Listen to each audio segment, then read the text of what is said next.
Jr. against Shohei Ohtani proved that was not the case.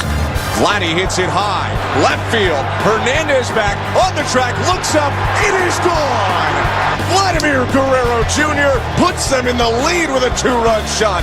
2-1 Blue Jays in the top of the third. At Kersey Blue Jays Radio, Toronto goes on to win it 6-2. Best of 7 series now tied at 2 games apiece. Former Guardian Shane Bieber doing the job last night. Allowed just 1 run, 4 over 5 in the third innings. Game 5 tonight in Los Angeles. Meanwhile, the Cavaliers back to work tonight. Going to be on the road in Boston, taking on the Celtics. To losing the season opener, the Cavs have reeled off 3 straight wins. Some bad news, though. Cavs will be lacking Sam Merrill for tonight's game. He's got a bruised right hip.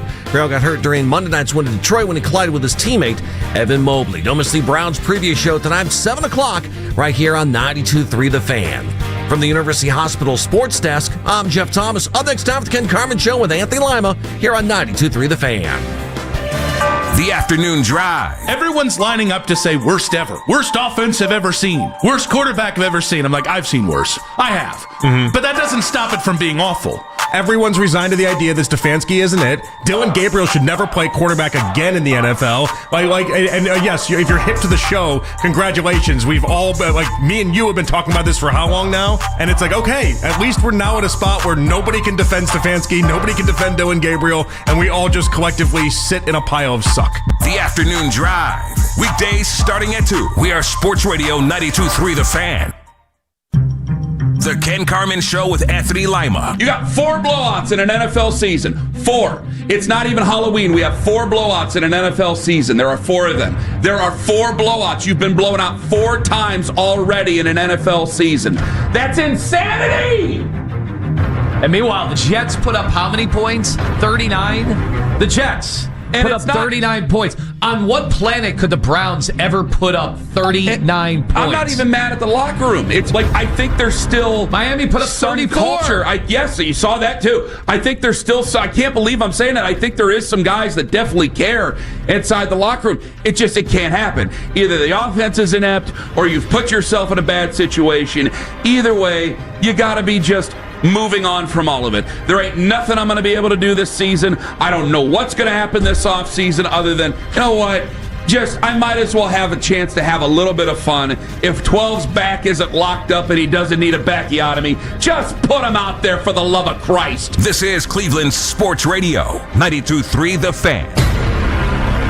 Good morning. Hello, Hi, Kenny. everybody. What's up? It's good to speak to you. What a day. Well, so much fun. After a much-deserved day off. Oh, man. I mean, we work our asses off here. And when you stay up for 7 hours of baseball, 18 innings. No way we can't be asked to come in and do radio on an hour's rest. No, you can't. Please. We have to have some honest expectation here. I'm not going to start the show that way because let me ask you later what you did on your day off because I know what I did. Mm-hmm. And I kind of want to review both, but I'll tell you about it later on. Again, I can't start it now. Because yesterday, she was on after us anyway. Like Mary Kay was on after us anyway, mm-hmm. So it wouldn't have mattered. Like this would have been my first reaction to it. Like the conversation that's going around. See, I'm in a weird spot where if you wanted to trade away Miles, one, the cap hit is very, very, very, very, very, very, very big.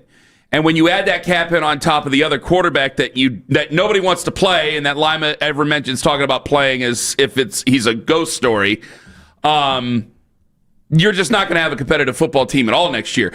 But I do think a lot of people are going, yeah, we're probably not going to be that competitive anyway, Ken, so let's just go ahead and make the move. Like, that's kind of where we're at right now. And then I heard, I gotta hear this. So Mary Kay, she was on middays yesterday. Cabot too. Mary Kay was on middays yesterday. I gotta hear this.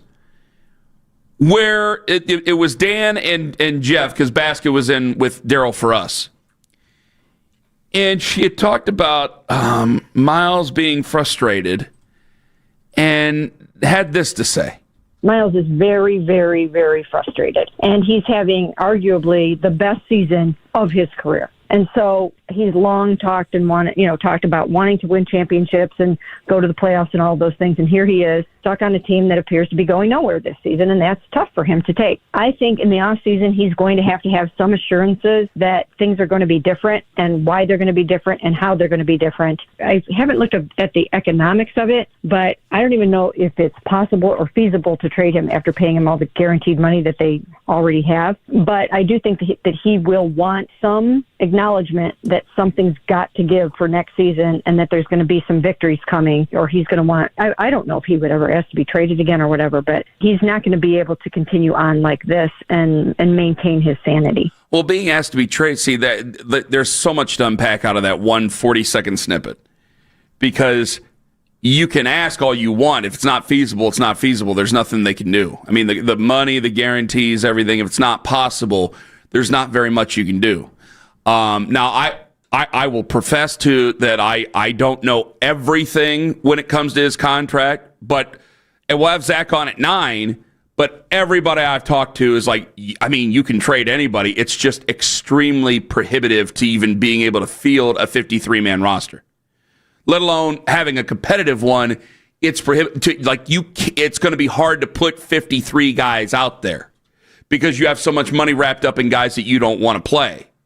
Like Deshaun's more than likely done after this year, and we'll move on from him, June 1st or probably before, but it'll be post June 1st. You get what I'm saying? And then if you were to move on from Miles, it's like, hey, I'd love to have 2 more first-round picks. That's fine. I just don't know if it's fully possible yet. I'll get to the Breer coming up in a bit.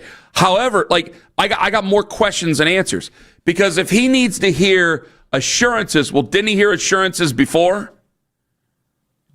So what was the assurances that he got? Like, he smiled wryly about the quarterback plan.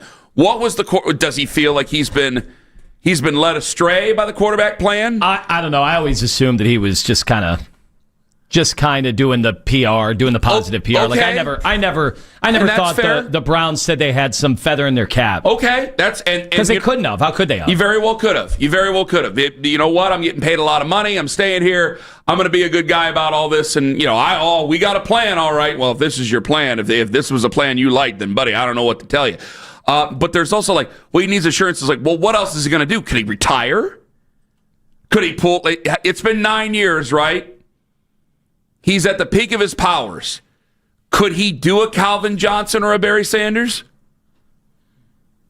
Could he do something like that? That's the only other recourse that he has. And I don't know why you'd leave all that money on the table. For a guy that wanted to go back in the game at the end of the game to, go get some more sacks, I imagine he's not thinking of, cutting that off and just walking away. So what are the assurances that he? Because I don't know. Do you need to just know that they're going to take a quarterback in this draft? Is it a quarterback that you're going to like? Do you need to be in on the meetings about the quarterback with whoever is the head coach and the general manager next year? I have way more questions to ask Mary Kay, and it's already to the point I can't wait till tomorrow, 8:20 tomorrow. I got to ask her. I need more clarification on the assurances. What are the assurances that he needs?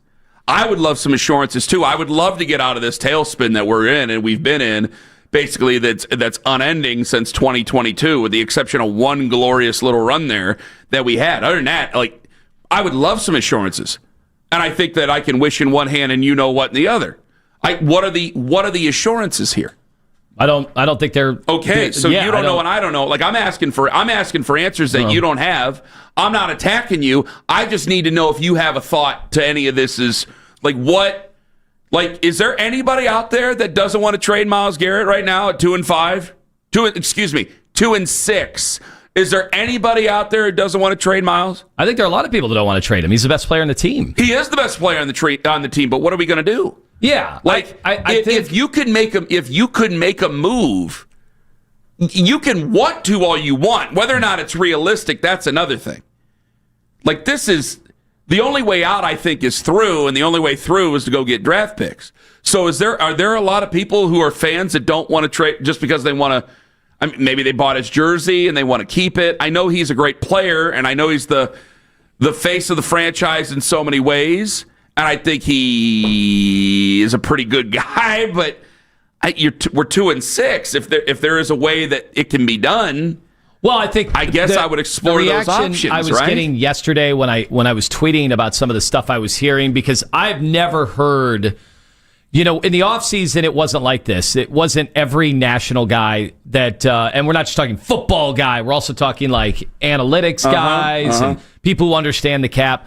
They're all just like, no, they've got to damn the torpedoes. They have to trade him now because this is going to only get worse. They don't think the Browns are going to be good next year. I was seeing, and I heard Albert Breer yesterday. I mean, he made an interesting point that, like, even if the Browns got their really good quarterback this year, next year, or in this year's draft, I should say, he's still not on the Myles Garrett timeline, really. Like, because it's really like, if you think, okay, in year 2, they take off like Drake May, but what if it's really not that? What if it's year 3, which is more logical? Now Myles is 33, 34. Like that's not meshing with his timeline. Exactly. So you and I discussed that last year, or I should say in the offseason. It wasn't last year, it was this calendar year. But you and I discussed that in the offseason when he wanted to trade, going, well, okay, if you sign him, his prime does not match up with the quarterback's prime. So you're really not going to see your best football there. Guys, it would suck. It sucks to have this conversation about trading away the best player you've ever had in the franchise's history defensively. Arguably, I mean, he's top 3, top 4 in terms of all over talent, players, everything. I mean, he's that good. But also, I know that my return on him can be huge. Now, I don't know if I trust the people making the picks after I get the return on him, but I don't know what the pushback would be anymore. I mean, it stares us right in the face. The pushback during the offseason was, my God, you got, again, this albatross of a quarterback, not my words, Troy Aikman's words. You have this albatross that's hanging around. You can't really do a whole lot with everything else. But if you really, really wanted to, it's like, all right, the issue that I would have with it at all, and it's not really a reason to not move them. Okay, there's more pressure to hit on the picks that you get because you can't go out and spend in free agency to help out your young quarterback that you are destined to get. It might buy some time. It may do it because if you're looking at 2026 and 2027, maybe there's 2027 in there. It may buy some time where you don't necessarily have to force the quarterback conversation, but I think we're going to be having the same conversation about quarterbacks. Free agency is never how you buy your way out of this. It's always got to be the draft. The draft is the only way for the Browns to turn the page on a black era of football and take it to the next frontier. Absolutely, 100% correct. Totally agree with you. Because my issue would be, all right, you go and you get your quarterback for this year, but then I got to protect the guy. And right now, my offensive line, I don't know who's coming back next year. Luke Whippler, right? So he'll probably, you could probably pencil him in as a starter for next year. Wyatt Teller, Joel Bitonio are up in the air. Joel Bitonio is probably going to retire after that's all done. DeJuan Jones, poor kid, can't stay healthy. My left tackle's enough. I don't know what would be a left tackle. And I could say, well, you could use free agency to supplement that. But what do I always say? Like, offensive linemen are usually free agents for a reason. And so you can't go getting excited about guys who end up being, if a guy wants to force a trade, okay, you can do that. Like there was a guy that you and I were famously wrong about, Trent Williams. If he wanted to force a trade, a guy like that, fine, go ahead and do that. You can use your picks to trade for a veteran like that if they wanted to be forced out of their situation that they're in. I don't know if Cleveland's the situation they want to sign up for, so you have to consider that as well. Yeah, so there's a lot of things here which it's like it's going to put so much pressure to not just like what you've done here. If this ends, I'll say this real quick. Guys, if this ends up being this great of a draft class, we have to understand that it's not normal to have this great of a draft class. To have 5 guys, 2 of them really, really good, but to have 5 guys that are really big-time contributors in one draft class, that's pretty hard to do. And I'll give them credit for that, but it seems to be too little too late, and how much trust do I have with you in the future? I know that the obvious refrain is, well, they traded Baker, they went and got Deshaun, and now you're trading away Myles. That would be the darkest era of any general manager in the history of most towns. Yeah. Like that especially the way Baker has played this year, even if he's come back to the pack a little bit. Like, yes, that would be really hard for fans to stomach. But at the same time, I would ask, like, are you guys enjoying, and be honest, are you guys enjoying the Myles Garrett experience right now? How much are you enjoying it? He had 5 sacks, could have been like 7. That's one of the great pass rusher games I've seen ever in my life. And how much did you get out of it? How much did you enjoy that game Sunday? How much were you cheering and going nuts? Or was it kind of apathetic? Was it, I'm going to go outside, it's nice out in the third quarter? Like, you can't deny that this isn't going swimmingly well. It's not been awesome having Miles. Not necessarily because of him. Because I think he's been kind of muted. It's not like he's been that annoying.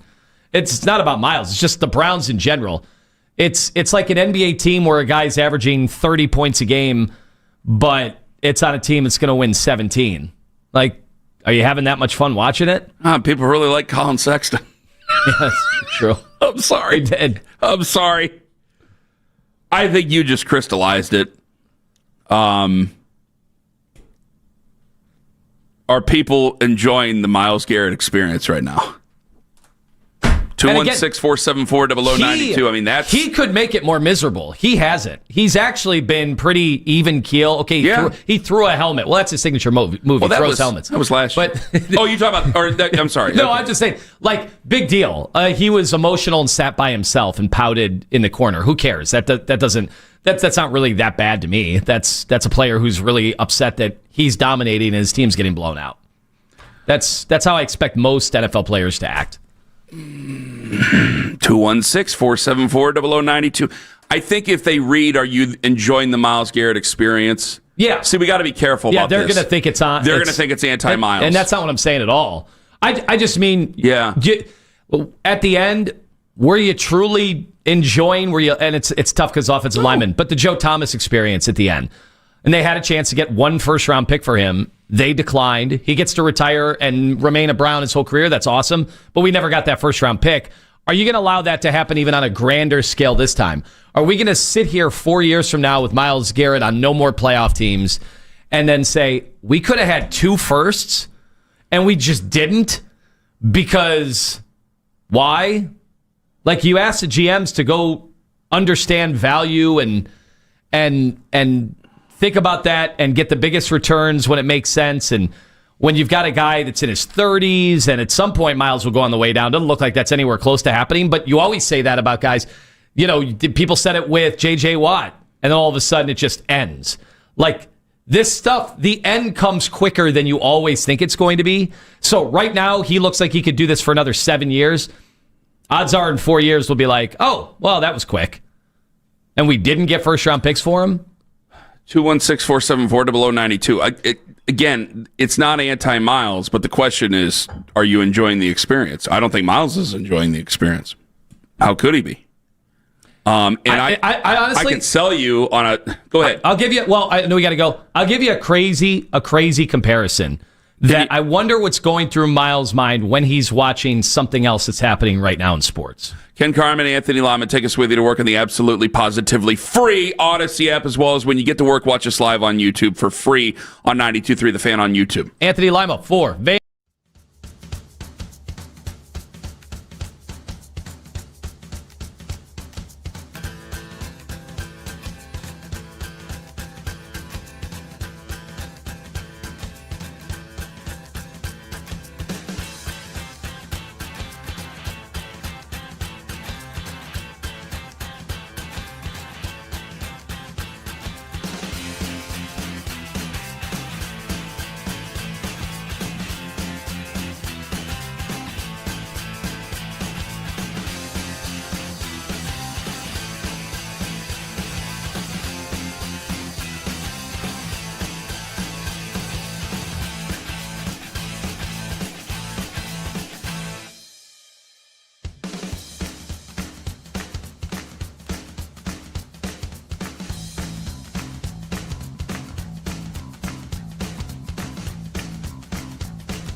923thefan.com.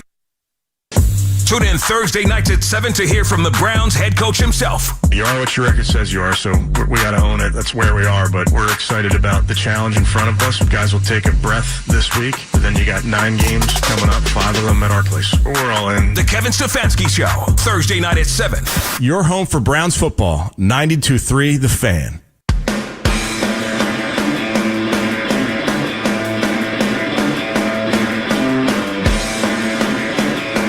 Second trivia, your chance to win a 4-pack of Mr. Hero combo meals. You could be eating some free Mr. Hero later on today at 7:45. But you have to answer 2 questions within 2 seconds each. That's why we call it 2-second trivia. It's fantastic. Also, we'll go around the AFC North, 8 o'clock. Bob Haney, Mo Egger, Chris Muller, Baltimore, Cincinnati, Pittsburgh. There are 2 former Browns that might be sabotaging the Pittsburgh Steelers. I want to ask Chris Muller about that coming up at 8 o'clock. And Zack Jackson, if you didn't have enough positivity in your life, here comes Mr. Positive. He is the Miss Rachel of Cleveland sports media. He is Zack Jackson from The Athletic, who will join us this morning at 9:01. That's why you have to make sure you take us with you to work and you watch us on the free YouTube channel, 923thefan.com on YouTube. So it's not anti-Miles when you ask this question. I think people are going to read it and they're going to take it that way. So we got to be careful how we frame these things on the internet here, because you may not care. I would care. I don't want you to be misinterpreted. You asked, are we enjoying the Myles Garrett experience? I don't know anybody who is, because mostly they just either they take it the wrong way with Myles, or they're like, well, you signed up for this. This is what you get, which you did. You signed up for it. You knew what you got. I don't want to. I'm glad he's taking things personally instead of just not caring. So that's maybe a difference. But when people say, I hate that the take that he signed up for, well, yeah, it's not, but I'm not mad at him for it. You did sign up for it.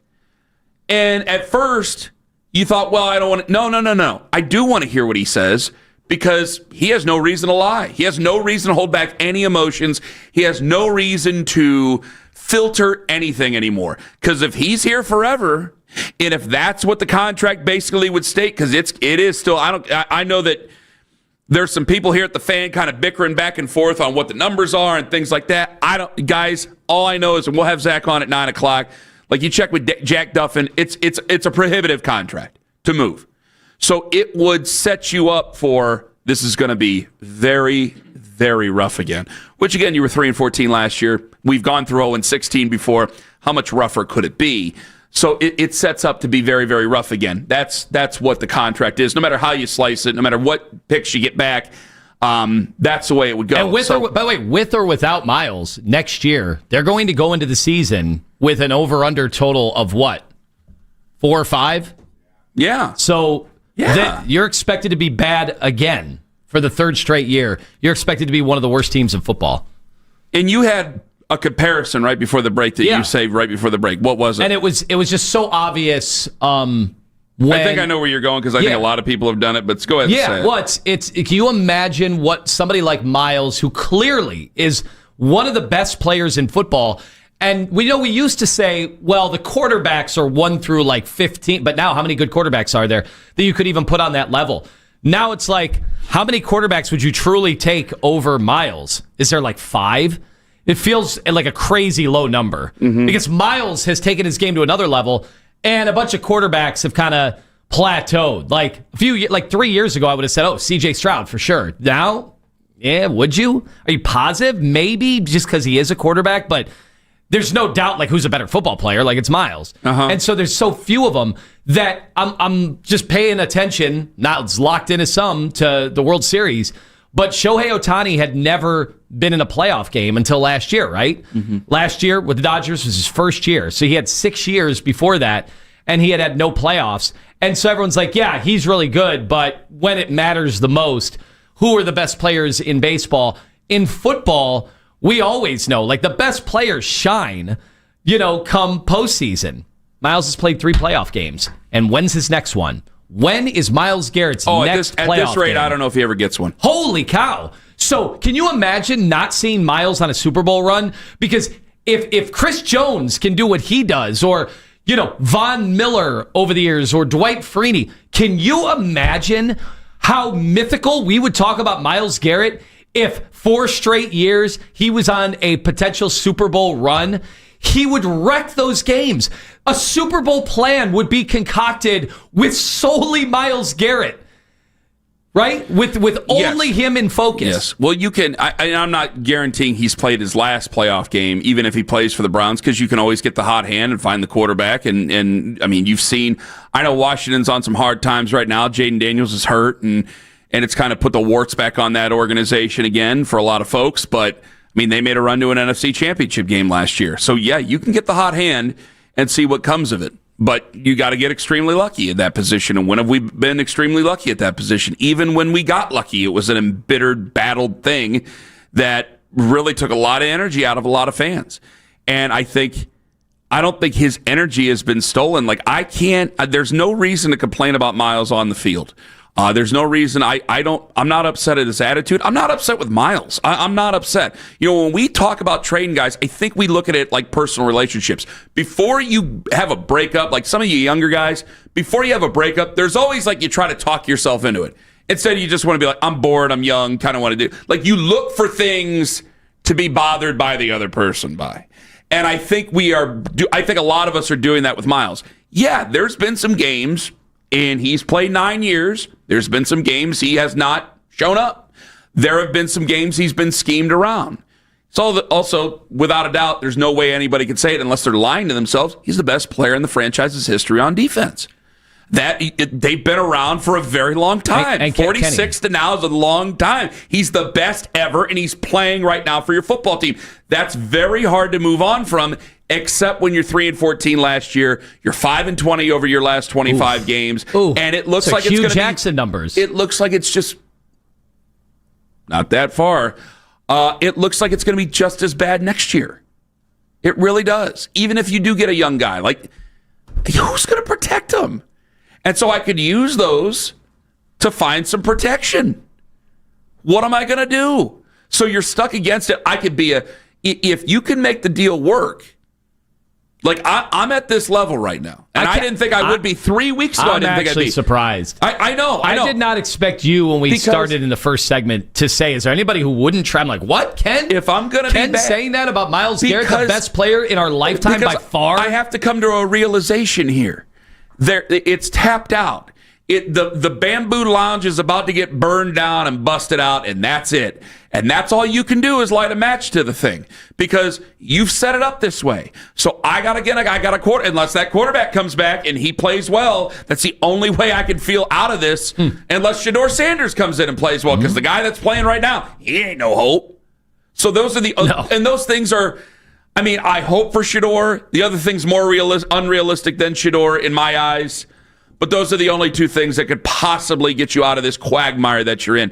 And I don't know if there's enough time to prove either one of those things. So you would have to go back to the draft. You'd have to go back to the drawing board. And you'd have to try to reset yourself again as a franchise and try to do it right this time and learn from your mistakes that you made before. They had their, and I know we've made a lot of Super Bowl window jokes here. In let's be honest, Mary Kay said it 2.0, and we've had fun with her about it. She's been a good sport. Your Super Bowl window, quote unquote, for contention was a few years ago, and we freaked out. And we instead of trying to stay the course, you tried to rob Peter to pay Paul. Because you freaked out. Then that guy ended up being a complete bust for you. And now you're stuck in it.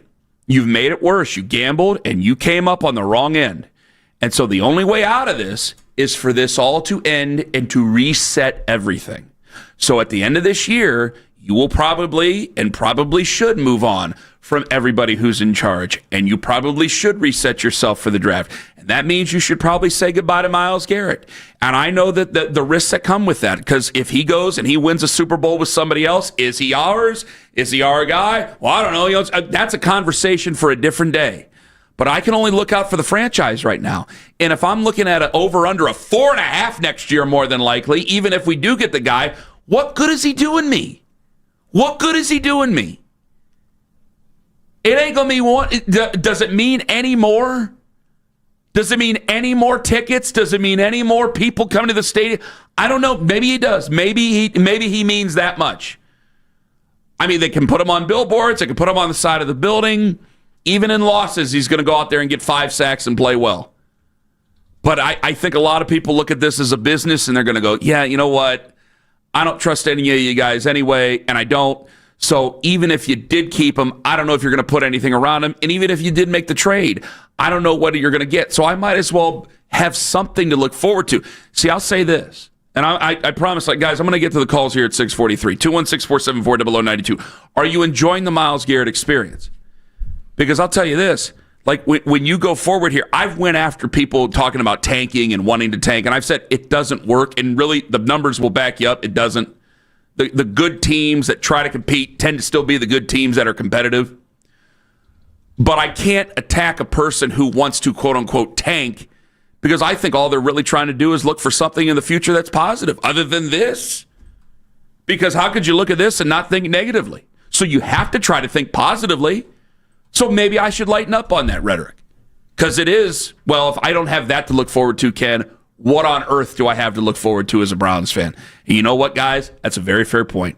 Because right now, this is some sad, depressing stuff. Talking about trading away the player of the generation and saying it's a good thing and it's going to help. Do you understand the toll of losing that has to take for that to come out of my mouth? I wouldn't have thought I was going to say that over the summer. 216-474-0092. Ken Carman, Tone Master General. And if you guys are such thought partners, maybe you should come out and back him up and say something on his behalf. Ken Carman, Anthony Lima on the Fan. Anthony Lima for Finale.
Route 8 north from Graham to 271.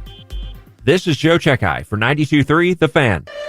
The Browns head into the bye week and all eyes are on Berea. Will changes be made soon? When will Shedeur Sanders get his shot? Whenever you need to talk about the Browns, we got you covered. We are Sports Radio 92.3 The Fan.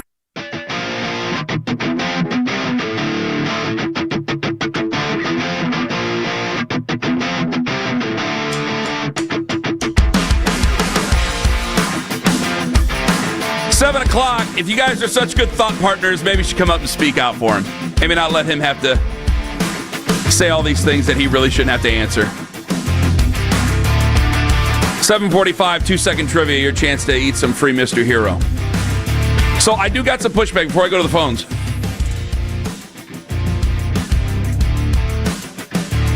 Twitter reactions, social media reactions brought to you by Scheiman Jewelers, Cleveland's premier jewelry store. Mufasa Envy. Ken, what the hell are you talking about? The team doesn't need blown up. Why would you trade Miles? Why do we need to rebuild the defense and offense? Just fix the damn offense. It's going to take many years to fix the damn offense.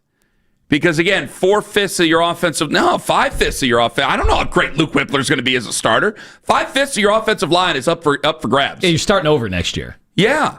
Which is, by the way, what the Houston Texans tried to do, and it was off to a really, really rocky start. Now, CJ played well against 49ers, whose defense is decimated. It's about damn time. It's really hard to just have that kind of a turnover. I watched Houston throughout the beginning of the season. It's almost like they forgot there were wide receivers on the field. And I don't want to blame CJ, you know that, but good God almighty.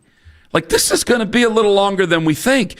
And by the time you get to this football team contending, I think Miles is past his prime.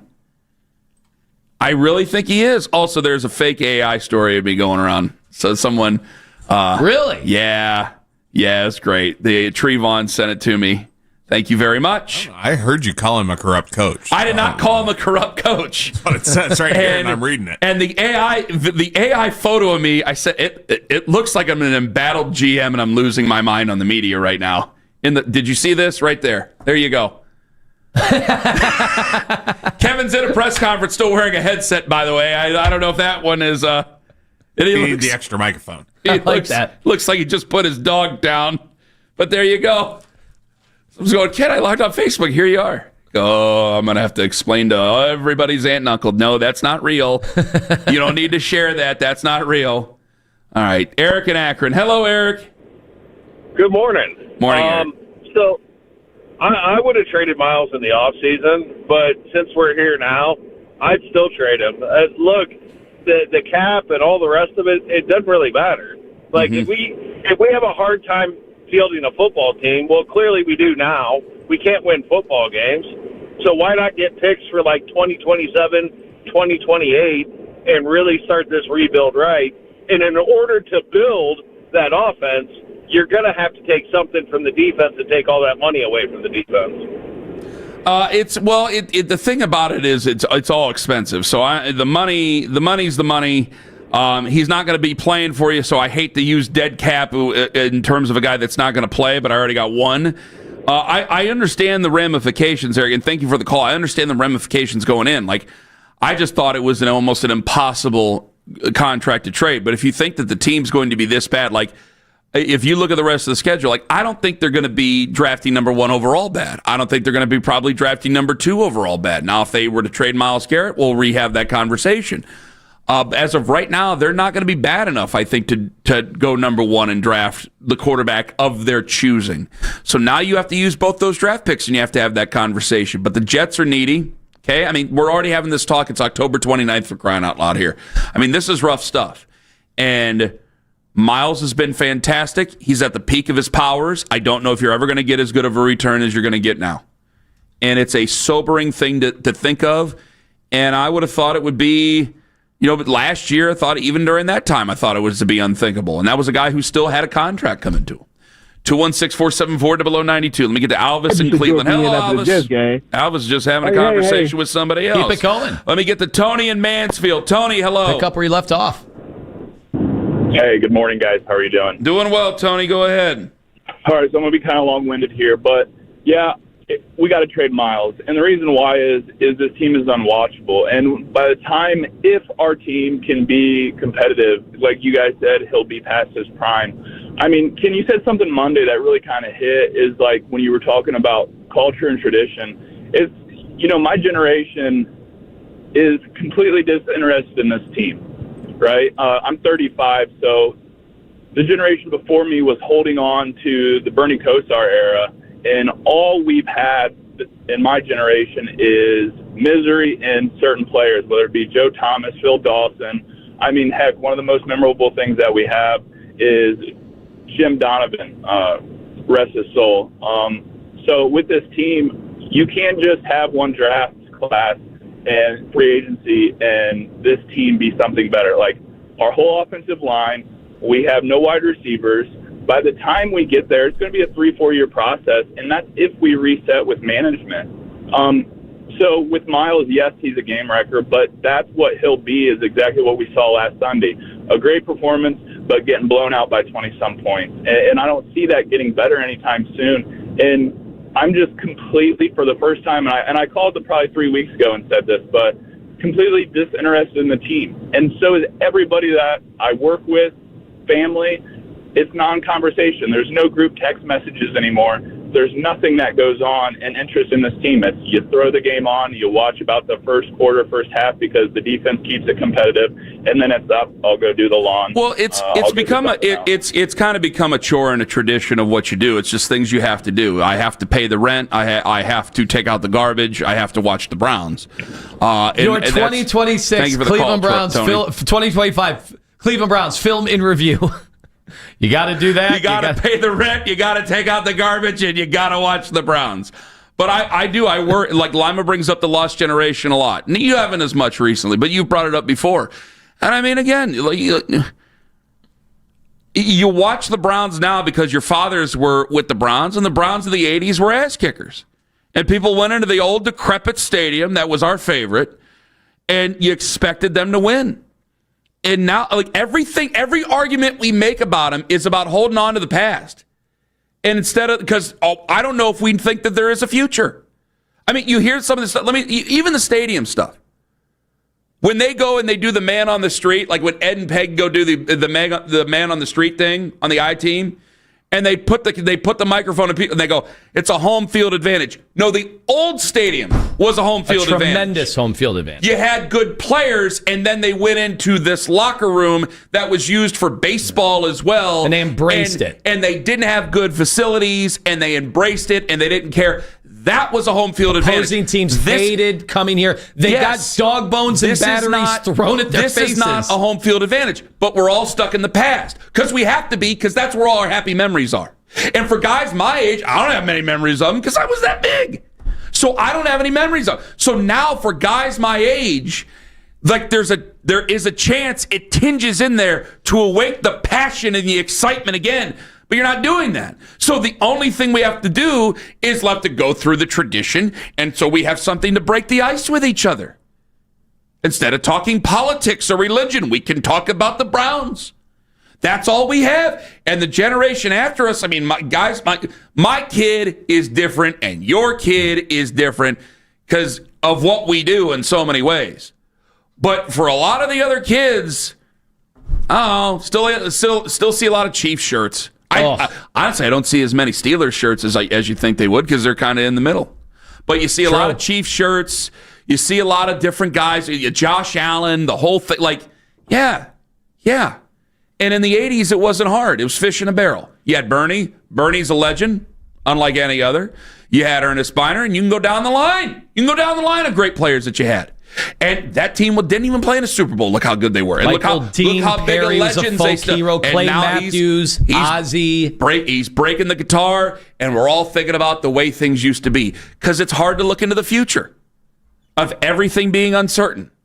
So the only thing the only thing that gives us any comfort is living in the past.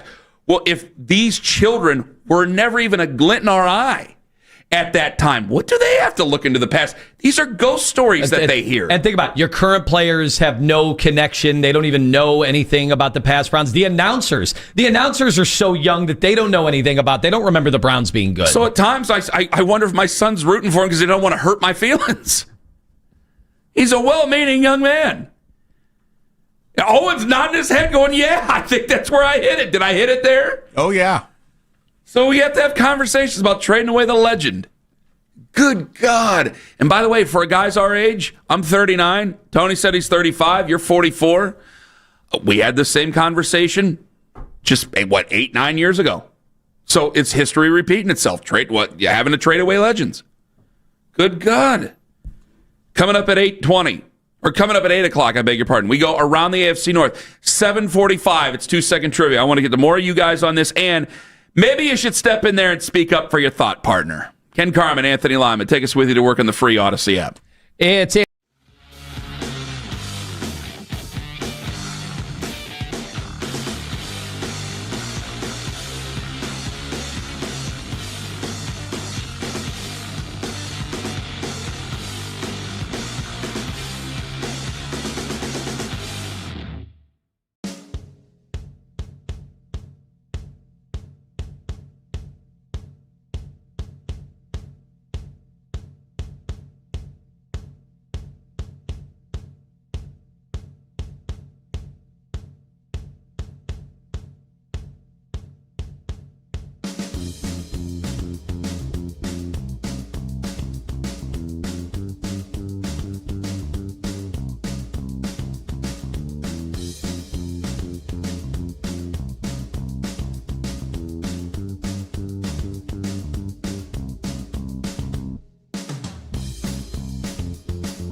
touchdown in the freaking end zone.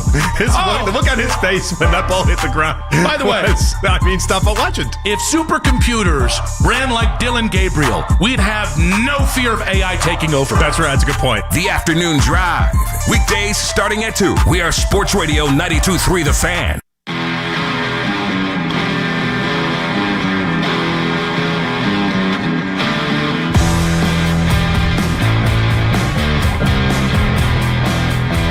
$7:45, 2-second trivia. You want to eat some free Mr. Hero? You got to answer 2 questions within 2 seconds each. It's 2-second trivia. It's pretty easy. It's good stuff. The Mr. Hero, it's the gift that keeps on giving, brother. Also, I watched 2 horror movies. Should I tell them the 2 horror movies now so they can answer for 2-second trivia? You got to answer the questions. You got to be listening to the show to be able to answer the questions. See, that's the whole point of it. That's how we keep you listening. And then you eat the free Mr. Hero. Because Lima could ask you what movies I saw, and he could say no. All right, real quick, I'll say them right now. Yesterday, for the first time ever, I've never seen Halloween 2. I saw Halloween 2, and then I saw Nosferatu, the Robert Eggers version. Doesn't miss. That guy, he's great. I did get some negative pushback when I said that I saw that movie, but those are the 2 movies that I saw. Just leaving you little Easter eggs for 2-second trivia. Lima's the one who asked the questions, if he chooses to use them. 216-474-0092. Now, I want to ask Zack Jackson about Miles and the possibilities of even being able to trade him coming up at 9:03. However, what do you think of Andrew Berry not talking? I was a little surprised, but just assumed he would talk immediately after the deadline, and that would be our full Andrew Berry experience. Well, you see, I made a big deal of Kobe Altman not talking after a season once, and we did a counter, and we understood that maybe his job was up for grabs at that point, but, I mean, that was rumored. It was never confirmed. But then he did speak, it took 11 days, if I'm not mistaken, but then he did speak at the end of the season. Well, if I'm going to hold Kobe, who, by the way, has had a much higher success rate, I better hold Andrew accountable. Because they asked Mary Kay about it yesterday on Baskin and Phelps, Dan Mennigan in for Baskin. This is what she had to say. I think the thing that makes it weird is the fact that he's done it every single year since they have been here. The thing that doesn't make it weird is that most other GMs don't do it. When you look around the AFC North, most of those guys don't come out and speak at the bye week, and it's not a common thing that necessarily happens around the league. A lot of times, NFL teams will want their coach to be the spokesman for the football team during the season, and then the GM talks at other various points, pre-draft and in training camp and whatnot, combine and owners meetings. But during the season, a lot of teams want their coach to just be front and center and not have someone else out there talking. So they made their decision this year to do it this way, and I know they're getting pushback on it, and people are confused about it, and maybe they'll change it up again next year, but this is what they decided to do. Well, if you made your decision, then when did they make the decision? If they made the decision before the year, they should have told people before the year, because when you don't speak, I think something's up. When you don't speak and you're 5-20 over the last couple of years, and you did speak last year, I think something's up. And then it puts your head coach in a different position, and this is a problem I've had. I had this problem with every head coach since the Fan has been on the situation they were put in with. Every head coach since the Fan has been on the air is your season usually is going off the rails, and you put them in a position to answer questions that they really shouldn't have to answer, because the only thing you have to ask are roster questions, trade questions. So you make Kevin, the head coach, guarantee he's going to have to answer a Myles Garrett possibly being traded question. He has to answer a David Njoku possibly being traded question, or whoever you want to list down the line. Any of those things that are really, you can't call them proprietary. You can ask them questions, but that's really what a general manager is supposed to answer. And so if you guys are thought partners, you kind of got to stand in there since you made it your tradition. When it's something that's become normal over time, you really got to stand in there. And if there's such a thing as facing the music, you really got to stand in there and face the music. It comes off odd, and it comes like you're shying away from the media when you do that. Well, especially considering the availabilities we've had from Andrew Berry. I'll say, like, the press conferences compared to when he joins us on the radio, because we'll get nitty-gritty with him on just what it's like to be a GM, and he'll have really, really thoughtful answers that I kind of plug away in my mind and go, okay, that's interesting. I didn't know that's how the job worked. Right now, fans don't care about any of that stuff. They just want answers for why the team is what the record is. Regardless of whether we prepared you for how bad of a season it could be or if Vegas prepared you, like, it still isn't going to matter compared to the answers that he gives you. And as we know, he doesn't really, nor does Kevin really give you anything when pressed on those things. Like, if you're Andrew Berry and we ask you about Miles, they'll say, well, we don't really disclose publicly some of the private conversations we have with our players. Okay, here's a follow-up. Yeah, but Miles looked very irritated on the sideline, and he'll say, yes, our players do get emotional about outcomes, and we actually like that about them. And then that's all they give you. Yes. So it doesn't ever satiate anybody when you do it. But I get what you're saying. It's also part of the job. Yeah, it's part of the job. You're not going to make a lot of money. I don't think there's never been a situation. I mean, there's always going to be some fans on some guys' sides. I'll say this. There's never been a situation when things are going bad that a general manager has come out and talked or a team president has come out and talked. And the vast majority of Browns fans, you know what? I understand. I see the vision now. I totally understand. But part of the job is giving them what they want. And what they want is their pound of flesh in so many ways. So they want you on the record explaining why their football team, what they live and breathe with, is struggling again. And what you plan to do about it. And when you fail to do that, it's going to leave people questioning your motives even more. Yeah, you can questioning what you do even more. And then you get ready to hear it where, hey, I'd love to ask him the questions, but he won't talk to us. You know who I always go after when it comes to that stuff? I do the same thing with Paul DePodesta. Because what have I said how many times before over the last decade? You only come around at the beginning of the season and when things are going well. Well, we used to have Paul on weekly, and that was fun. He would give us a lot of intel, and that's right, we've never had him. I was going to say, like, what? I was like, is there an era in this station that I didn't know Think about that. The guy is, the confidant of Jimmy Haslam, one of the most important people in the organization. Some would say he is the preeminent, most influential person in the organization. Has anybody had access to him? No. So then they can't get mad at us. By the way, the Browns can never get mad at us for speculating on who in the building, because I've heard it a lot on the afternoon show. They have been trying to figure out who's responsible for Dylan Gabriel. And if you're the Browns, you can never get mad at us speculating because you never know. You've never given us intel. We've never heard from any of even in the past, though, like when Hugh Jackson said, like, Cody Kessler was his guy. And then we found out, not really. Right. It's guys taking bullets for others. He was just go ahead and do it. Yeah. So, again, like, I could understand him waiting until after the trade deadline, but if you're not going to come out and talk at all, then I got to use it against you if things continue to go poorly because you don't let anybody in. And I don't think it's going to do any good. I don't think if he came out and he explained himself that would do any good. But you still kind of got to do it for the fans at some point. And it's not a requirement. Plenty of other teams don't do it, but you've done it. And so when you don't do it and things aren't going well, I'm going to think different things. And I think it's going to bother a lot of fans. And it does bother a lot of fans. Well, let me see what Nick on the road thinks. Hello, Nick. Good morning, gentlemen. Thanks for taking the call. Maybe it doesn't bother you, Nick. Oh, it bothers the hell out of me. Oh, really? But here's the issue. I understand why they make the decisions that they make from the top down.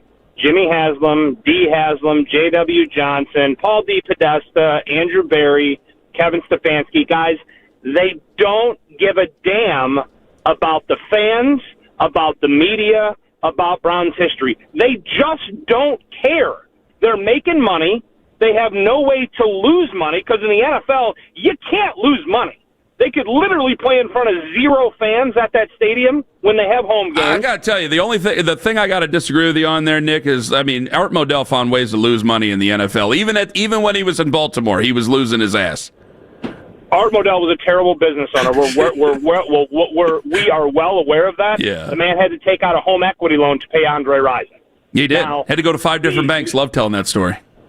Now the billions of dollars that are part of contracts now, even though contracts certainly did exist back in Modell days, they were not as plentiful. They were not as high dollar as they are now. Guys, they just don't care. They know, they actually know how much the Browns mean to Northeast Ohio, and how much they mean to the fan base, and how much they mean to passionate media guys, like you, media guys and gals that have been, covering the team for decades. But they just don't care. And that's what makes it so frustrating. They don't give a damn about the fans, the media, the history of the Browns, nothing. Have a great day, guys. Nick, thank you very much for the call. When you don't speak, you're going to get calls like that. It's kind of how it goes. Because I could sit here and say, well, actually, I think at times they've cared too much. I think they've made serious decisions based on fan sentiment. In fact, I know they've made serious decisions here. I think based on fan sentiment over the last how many years. But that's just me talking. That's not confirmed.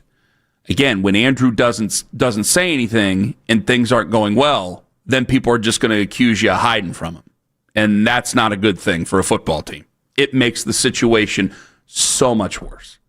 I know there's nothing good that you can say about a team that's 2-6 and everybody's talking about trading away your biggest players. You can wait until after the trade deadline, but I feel that after you've made it your own tradition, you've been here 6 years, 5 years, a long time to do it, you really need to come out and continue that.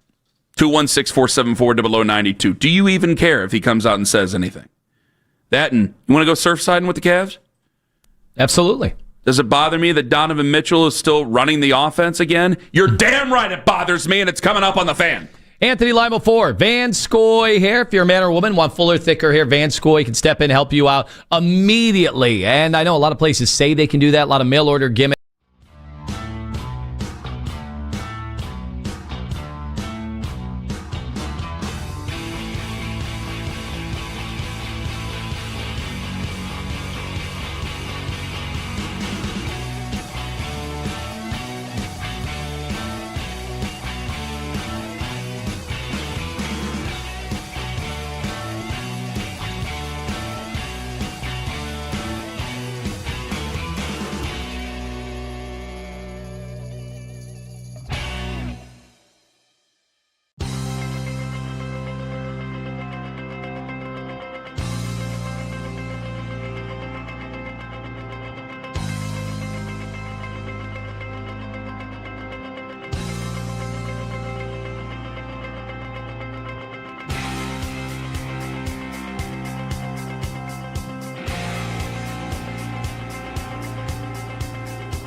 3 straight wins. Boston started 0-3. They got a victory at New Orleans back on Monday. Cavaliers will be lacking Sam Merrill for tonight's game. He's got a bruised right hip. Merrill got hurt during Monday night's win at Detroit when he collided with teammate Evan Mobley. Don't miss the Browns preview show tonight, 7 o'clock, right here on 92.3 The Fan. From the University Hospital Sports Desk, I'm Jeff Thomas.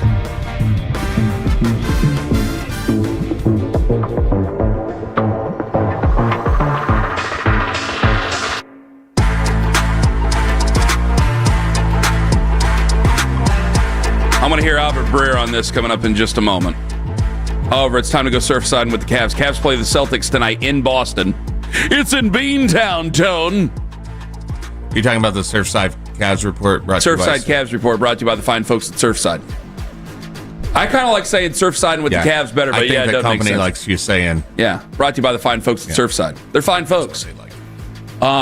They play the Celtics tonight in Boston. You asked me before the show, am I bothered that the offense is running through Donovan again? Yes, of course. I don't need to win games by 20. If the Pistons are going to come out, they're just going to look like hell, like they did on Monday night. Oof, I appreciated it. That game was over. We had a fast. 15 kickoff. I was out of there. I got this. I knew the game was over. We all knew it. By the time people could figure out where to find it or what their login credentials were, the game was over. Yes. I got to see Austin Rivers on the bench talk to Noah Eagle.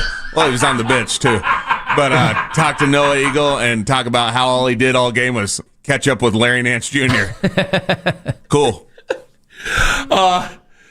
If the Pistons are just going to come out and just not care, okay, there ain't much you can do about it, but I don't need to win games by 20. I don't care about winning a lot of games right now. I need to see the offense run through certain people and them working on things, not just Donovan taking over. No offense to Donovan. I've watched Donovan take over for 2 years. He's been fantastic. Love Donovan, but it's not going to help me get any further. We did lose Sam Merrill, though, the sharpshooter. I know. He's been the best shooter in the NBA. He's been incredible. Thingy, right? Yeah, he's not going to play in this game. No. Donovan's averaging 31 a game, and next closest is Evan Mobley at 18.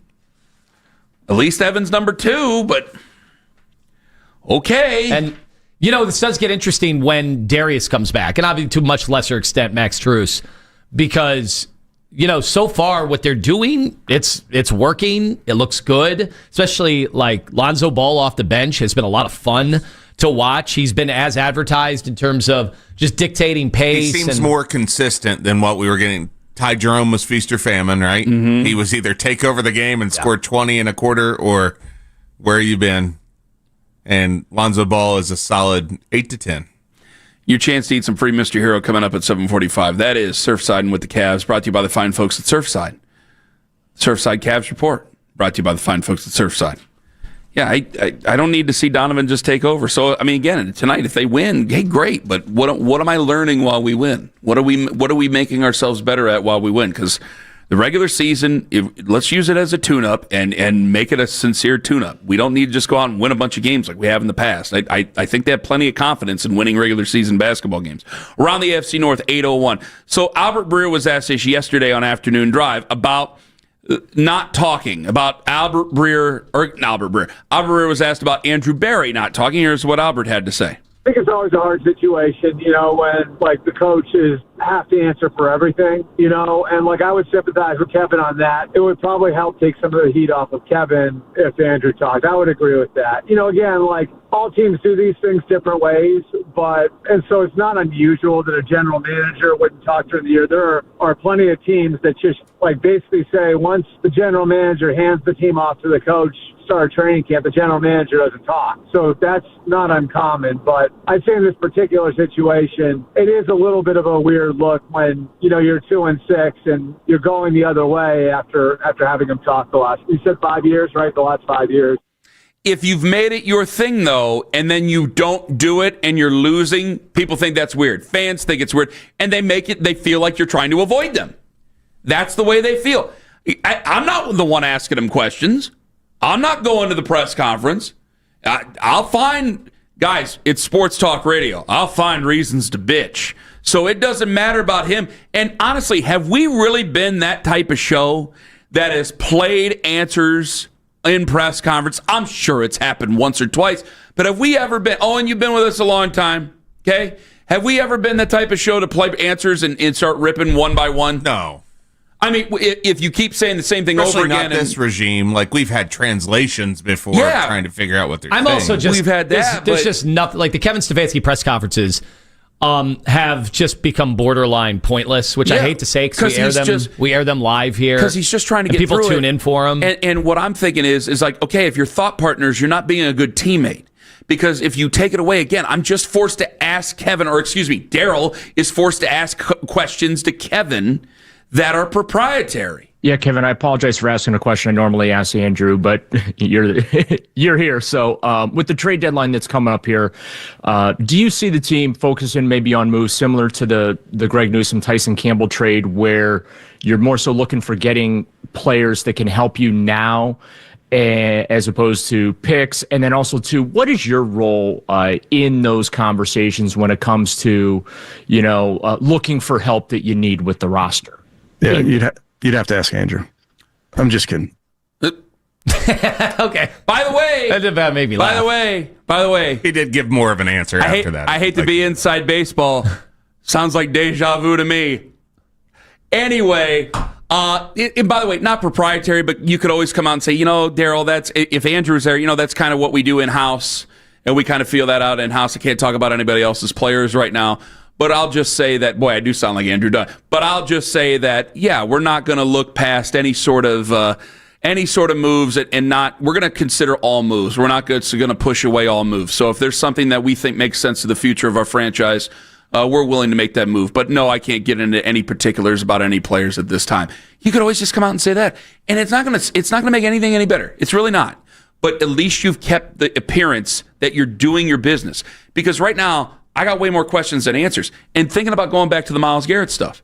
You just signed Myles to a contract months ago. And now the contract looks really, really hard to trade. So now you can trade it and just blow the thing up if you want to do it. But then it makes it sound like you're making it up as you go. So now I don't know where your plans are. I don't know who's in. I don't know who's making the decisions. I don't know who's out. I don't know who's not making the decisions. Plans can also change. And they can change. And sometimes you're forced to change. And there can be external or internal reasons why that would be the case. We would. We'd say, well, why did you sign him if you were just going to trade him? But now, I mean, how does it look? How does it look 8 weeks into the season about the short-term future? I know John Dorsey used to talk about 3 levels of that. Mm-hmm. The immediate, 3 years down the road, 5 years down the road. You have to kind of analyze all those permutations on what they're going to be. Unfortunately, I find no value right now out of any of the press conferences from the head coach, or I get more. Jim Schwartz gives really interesting. Maybe at Tommy Rees, I'd like to hear more from, because I tweeted on Monday that I didn't understand the hire of Rees, because they've talked, like Nick Saban talked about him as a dynamic play caller. But if after all is said and done over the next few weeks, if we don't get a change in play calling or a removal of an offensive coordinator, then what was the point of Tommy Rees? What do you want to hear from him, though? He talks every week. He doesn't say anything of substance, and he's not a guy that is influential on the actual game. That's anyway, what I mean. So. If he's not influential on the game plans, then why is he here? Then you hired somebody who was unqualified, or you hired somebody who was qualified, but you didn't give them anything to do. Then what was the point of this? Seems like a charade. So I'd like to know, because people in other walks of life, in his former jobs, they're like, oh my God, Tommy Rees is a shooting star. But he only was in the NFL for 1 year before he was here. And the Browns, at the crossroads that they're at, didn't they need someone a little more qualified? Because the last guy they brought in, Ken Dorsey, what are we saying about that hire and then subsequent firing? So what was the point of any of that? Right now, I would hold them to the fire on that a little bit more, because they need all the help they can get offensively. And if he's not good enough, or you're seeing him every day and you're like, yeah, I'm Kevin Stefanski, I probably could divert my attention to other parts of the team, as we are one of the worst teams in football again. If you're not willing to do that and cede some of that, then that was a bad hire. You shouldn't have brought him in. I got no fight towards that. The only thing I could think of is that if he did relinquish those, then again, where's the power structure with Stefanski? This would be the second time you've given up play calling duties. I mean, good God. Now, I think that's been done before, even by successful coaches. I think that's happened before. And there's even, you go to the college level, there's guys who have, quote unquote, given up play calling, and then you can tell when you watch their offense, especially on the guys who are offensive guys, you can tell when you watch their offense exactly when they take over play calling, especially with one certain team out there. But I think that with them, you're left to explain the unexplainable. Because, again, if he takes over play calling, great. But then again, why did I have play calling then in the first place, especially if it goes well? Why did I take it back over in the first place?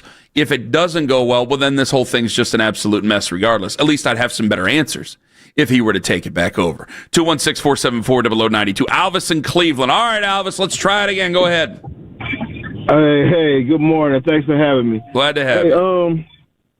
This whole situation, this whole carousel with this team, man, is just totally pathetic. It's total dysfunction. It's dysfunction inside that locker room from the front office on the way down.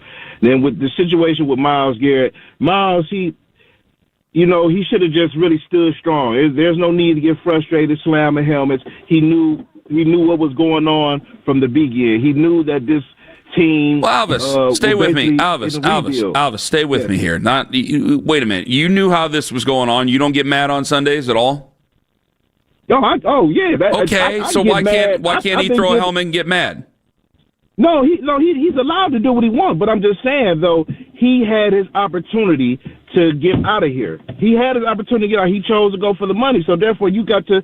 That's just like if you stand. That's just with you guys. If you guys are on the radio and you don't like what's going on, but they come to you and work something out where you're going to make a little bit more money, and you say, okay, you know what? Well, I'm just gonna go ahead. I'm gonna see what's up, and then it's still don't nothing change. Yeah. Like it's. You're stuck between a rock and a hard place.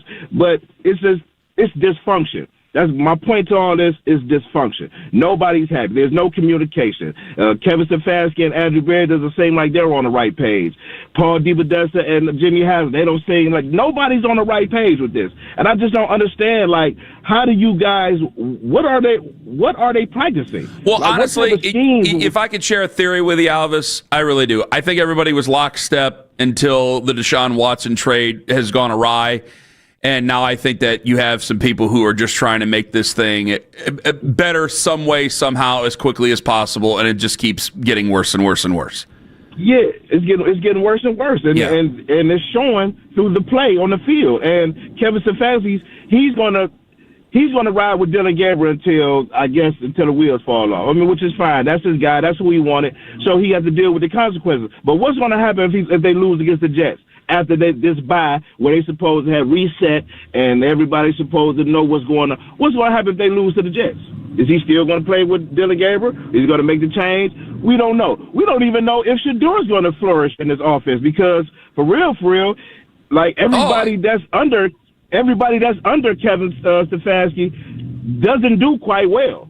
But when they go somewhere else, it seems as though that they open up and they do very well. I have to ask that question of Shador fans because I said what I said on Monday and I stand by it. I'm tired. I don't need to see Dylan Gabriel anymore. I think that Shador Sanders could have a high ceiling, and I want to see whether or not that's accurate or not. I want to see Shador play. If he can physically do it, I know his back's bothering him.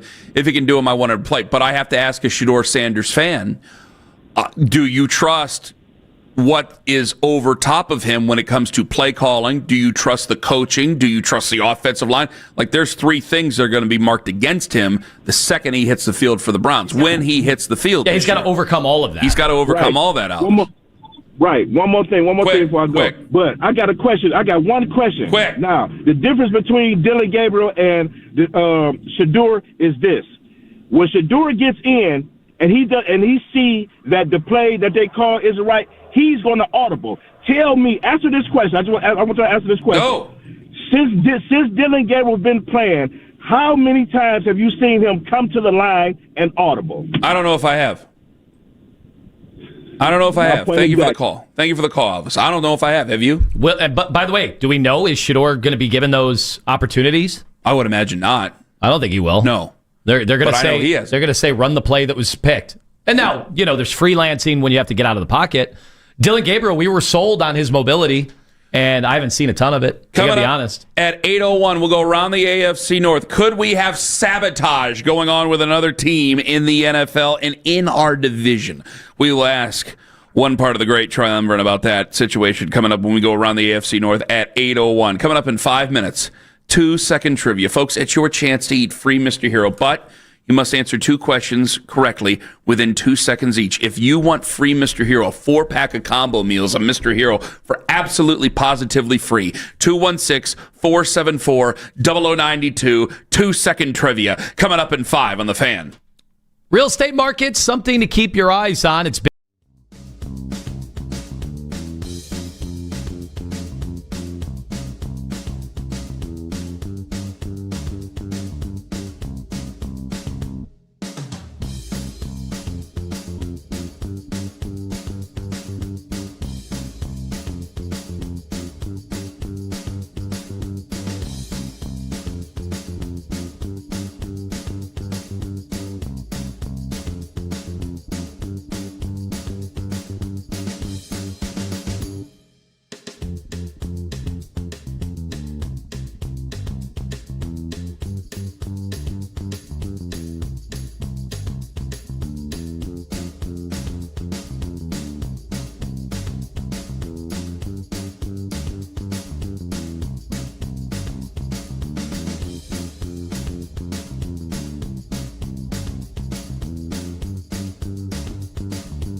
77 North from Broadway to East 9th. This is Joe Checkeye for 92.3 The Fan. The bye week is here, and the Browns are searching for answers. Which domino will fall first? The most sports talk in the CLE. 92.3 The Fan. You have 2 seconds, and only 2 seconds to win. This is 2-second trivia. It is time for 2-second trivia and your chance to win a 4-pack of combo meals to Mr. Hero. You know, they have their sidekicks. They have 9 different sidekicks to choose from. Try the pepperoni and cheese bites, the fried pickles, the breaded mushrooms, and so much more. Plus, we now introduce the loaded potato wafers. Oh, and are they wafers? Wafers. Wafers. The loaded potato wafers piled high with cheddar cheese sauce, ranch, bacon, and chives. You can try them all when you want a 4-pack of combo meals to Mr. Hero, but you gotta win 2-second trivia. Your proctor is Anthony Lima. I'm Ken Carman, your host, and we welcome in Matt and Ashtabula, home of the Edgewood Warriors, who are in the playoffs. Hello, Matt. Morning. Morning to you, Matt. Are you ready for 2-second trivia? Let's find out. Lima, take it away. I might not know it from the first 2 hours of this radio show, but the World Series is going on. Who is the manager of the Toronto Blue Jays? What he said? He said Antonetti, I think. It was wrong. No, he said the guy that used to own the Washington football team. He could have said Cito Gaston and would have had a better chance. Who threw out the first pitch, if I'm not mistaken. Did he? I think he did. Well, there goes our next question. Ah, doggone it. Back into this mode. John in Warrensville. Hello, John. Hello, Ken. Lima, take it away. All right, here we go. Who had the longest play from scrimmage for the Browns in the loss to the Patriots with a 31-yard run? Is not the correct answer. All right, we go to Peter in Brunswick. Peter. Home of the Blue Devils. Hello, Peter. Peter, pumpkin eater. Had a wife so hot he couldn't keep her. I don't know how it goes. Thought Are he you ate ready? her as well. Are you ready for 2-second trivia? Let's go. Lima, take it away. Which Browns wide receiver led the team in catches in the loss to the Patriots with 2?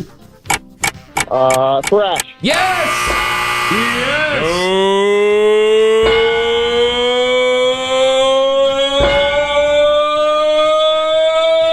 Peter is in the barn. Peter, it's your chance now to win a 4-pack of Mr. Hero combo meals with 2-second trivia. Peter, are you ready? Oh, yeah, let's go. Lima. We've had a lot of chatter about doing just this activity. What do we call the activity of checking out fall foliage at its peak times? Oh, jeez, I don't know. So close, yet so very far. Hopefully Cole Carter and his Brunswick Blue Devils get even further, as they are also in the playoffs. We now welcome in Tom and Parma. The mouse went away from me. Hello, Tom, home of the Normandy Invaders. Good morning. Morning, boys. Tom's ready. Lima, take it away. He's locked in. Who leads the Cavs in assists right now at 6.3 a game? Ball. Yes! You're a ball knower, ladies and gentlemen. We now got to go to an official judgment from Owen Lodeman. Does it count? It counts. Oh, yeah. It counts. It ships, and this one counts. And since Owen said it, Tom is in the barn. Tom, are you ready? Let's go. Lima, take it away. All right, which state does my wife and millions of others want to travel to in the fall during peak foliage for optimal leaf peeping? Vermont. Yes! Got him! Got him! Oh, you almost hung up? I almost hung up on him because I thought you asked the question differently. It's Would have been my fault. Thank goodness. Tom is your winner. And he gets to eat a 4-pack of Mr. Hero combo meals from Mr. Hero. Nom, nom, nom, nom, nom, nom. Mr. Hero has 9 different sidekicks to choose from. Folks, Tom can also try, and you can try, but you got to pay for it. Pepperoni and cheese bites, fried pickles, bread and mushrooms, and so much more. And they introduced the loaded potato wafer, which are piled high with cheddar cheese sauce, bacon, ranch, and chives. Tom, congratulations! Glad to bring a win to Cleveland this week. Boom. There you go. I was going to Tom ask. is on hold. One of the other questions I had, Kenny, and I know you'll get this. Owen, I think, would get this. Okay. Mitch would get it as well. Joey, up in the air. Can you name one of the World Series announcers on Fox? One of the 3. Joe Davis. Joe Davis. Yes, with John Smoltz. Why was I drawn? Oh, gosh. And Ken Rosenthal. Now, Smoltz and Rosenthal, they've been doing this Yes. a while. Who can you name on the Joe desk? Davis has done it since Joe Buck left. Who can you name on the desk? I bet you can name 3 people on the desk. Oh, I haven't watched any of the pre, or certainly the post after 18 innings. David Ortiz. Oh, the TNT? A-Rod. Oh, is it TNT? Well, you know what? Never mind. I don't know who's on what desk. And never mind.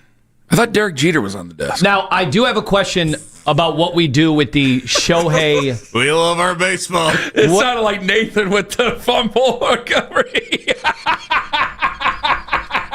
Sorry, go ahead there, Tone. Okay, what do we do with the Shohei legacy discussion? Ignore it like we've been doing the entire show. Yeah, because he's a cheater and he gambled and he shouldn't be playing. And, stop it. Come on. It's either, you can talk about his legacy or you can have Owen say that. You could say me saying that is me having no class, but I say it's me having no class A. So Shohei gave up 4 earned yesterday, I give and him credit for that. That was really good. He got outpitched by Bieber. So what do we do with the legacy? Because when Clayton Kershaw I has think a we bad, just said it. When Clayton Kershaw has a terrible start, He has the same Did Clayton legacy. Kershaw have 9 at bats the Yeah, 18 hours before? But what is the difference about Shohei? He has That he does 2 he made things. $700 million and is getting protected by Major League Baseball. Thank you. Thank you. But if one of those things, if he pitches but doesn't pitch well, then how do we adjust? The only difference is batting average, home runs, an 8-leg parlay. What do you want? He has the same legacy as Doyle Brunson to me. You should wear a cowboy hat out there. Should wear a cowboy hat out there. Johnny Chan. Name the cast of Rounders if you want. I don't care. Phil Hellmuth. Phil Hellmuth. Is Phil Hellmuth in that movie? No. Okay. He's just in real life. He's just, yeah. He's a gambler. Chris Moneymaker. Who was the guy who did well and ended up being a really bad guy? Oh, because Don't say he was his name. counting cards. I can't remember. No. He was counting cards in Britain. Well, there was another guy who I think ended up being a really, really bad guy. Oh, okay. Phil Ivey. No, Phil, I thought he wasn't He was a bad counting guy. cards, buddy. Go look it Phil up. was counting cards. Oh, yeah. I'll be dipped. Was Shohei counting cards? We can't say that. Certainly we can't say that. Counting St. Louis cards. Guys, I know that my rant apparently made Fox News, as well as Breitbart. Breitbart? You told me Is it this, Breitbart and or I'm like, Breitbart? I do the show with you every day. I don't know what rant would have qualified to get. It was the one that we played in the Open about they've had 4 blowouts. Yeah. And then They because have had Ken 4 loves to say for the love of Christ, Oh, that's so what's in the headline. Oh, okay. I wouldn't have said it if I never watched What's Mad Men. funny is He also I sat said- here with him, and I'm like, that wasn't in one of his top 100. Yes. You did I not agree. raise your blood pressure at all for that one. So why did that one I get have a picked up? screenshot of him calling Kevin Stefanski a corrupt coach. Too. No. That's the fake AI one. You got to be careful about that. Tell your family I in read it. Oklahoma. I have to tell my family in Canton. My it's great not aunt real. told me. But you know why? The reason I say that is you weren't even advocating for Shedeur as if you thought he had earned something or that you thought he had made these big strides. Like, that would have been different. You're just like, yeah, the other guy sucks, so put in the other guy that might suck. That was the tenor of what you said, which I didn't think was that big of a deal. It happened. The other guy means views. And so when I mention him, like But guys, there are I people in town that have made passionate pleas for him because they thought he was really good. In all honesty, you haven't really done that. You're just like, yeah, I'm being told he's behind, so I guess it's his turn now because the other guys have sucked. Well, the day after they lost to the Broncos a few years ago, and Baker shaved his face twice during the game, because that was a game plan. Apparently, razors and shaving is a game plan. That's how crazy things were in 2019. I almost had like a medical incident during that meltdown. That was way worse, but Baker's not the name that Shedeur, at least at the time, wasn't the name that Shedeur Sanders is. So when you mention Shedeur, it's going to end up doing it. Plus, I mean, look at me and look at you, even on the screen. I mean, I look like a cartoon character. You look like you're about to tell somebody legal advice, financial advice. I look like a drunk at the end of the bar, and I think that has something to do with it. But I was just wondering, did they think like you've been pounding the table nonstop to get Shedeur in there? Because you really hadn't. No, I hadn't. And you only did it because it had been 4 games, and you're like, this is not getting better. Which with Dylan Gabriel. Yeah. So who's next? I wish I could tell you. But I think my theory is simple as they see radio show host yells about Shedeur Sanders wanting to play, put it in there, and people will click on it. At least you just have media outlets doing it, not quarterbacks' family members. Right. Yeah, did any of them weigh in? Apparently one of them did on something you posted, and we'll get to that coming up at 8:20 on The Fan. Anthony Lima 4, Diamonds.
If you decide that you've seen enough, then give Shedeur Sanders every rep possible, every chance to be successful. So there's two questions. Question one is, how much do they have to do to stay in there and then not see what Shedeur has? Is question one. And question two is, if he does enough to fend off Shedeur for the whole year, is that enough where they don't draft somebody next year? Catch Odyssey NFL insider Ross Tucker on Afternoon Drive every Wednesday at 4. We are Sports Radio 92.3 The Fan. Looking for a winner right now. We need the 9th caller at 216-474-0092 to win a pair of tickets to see Foo Fighters with Queens of the Stone Age, August 10th, Huntington Bank Field. Tickets on sale Friday, 10 a.m. at Ticketmaster.com. 9th caller, 216-474-0092. It's all from Live Nation and Sports Radio 92.3 The Fan. Coming up at 9 o'clock, Zack Jackson going to join us from The Athletic. But you hear the music, it's time to go around the AFC North. Remember, all guests appear via the Fan Hotline. And our first guest comes from Baltimore, 105.7 The Fan's Bob Haney, where, Bob, did the Ravens save their season this week? I think they took a big step towards doing that for sure. Beating the Bears after the Lamar Jackson injury fiasco that came out with the injury report last Friday. I don't know if you're aware of it, but... Tell us more of the fiasco. Well, he was listed as a full participant, and that's how the injury report was presented. And the point spread at the time, I believe, was 6.5. Then the Ravens amended said injury report to where, he was just practicing with the scout team. He, for all intents and purposes, was the third-string quarterback. That's why the spread dropped to, I believe it was 2.5 at kickoff. And Tyler Huntley got the start, and John Harbaugh basically threw the PR staff under the bus for that snafu. I'm guessing the league's going to probably kick him in the old wallet there with a fine. So that was kind of the big deal heading into the Bears game. Bigger deal is the defense has only given up 33 points in the last 2 games. Granted, the Bears aren't exactly an offensive juggernaut, but they had won 4 in a row. The Rams left some plays on the field, in all fairness to them. But the fact that the defense is showing a pulse and Lamar's back, it does kind of feel as though the season has been saved. Now, whether or not saved to the point they're going to win the division, make the postseason, that obviously remains to be seen. Well, the schedule that it's, even though 3 road games, it's Miami, Minnesota, Cleveland, then you get New York, Cincinnati. What do you think it needs to be for those 5 games? What do you think the record needs to be for you to truly have a shot?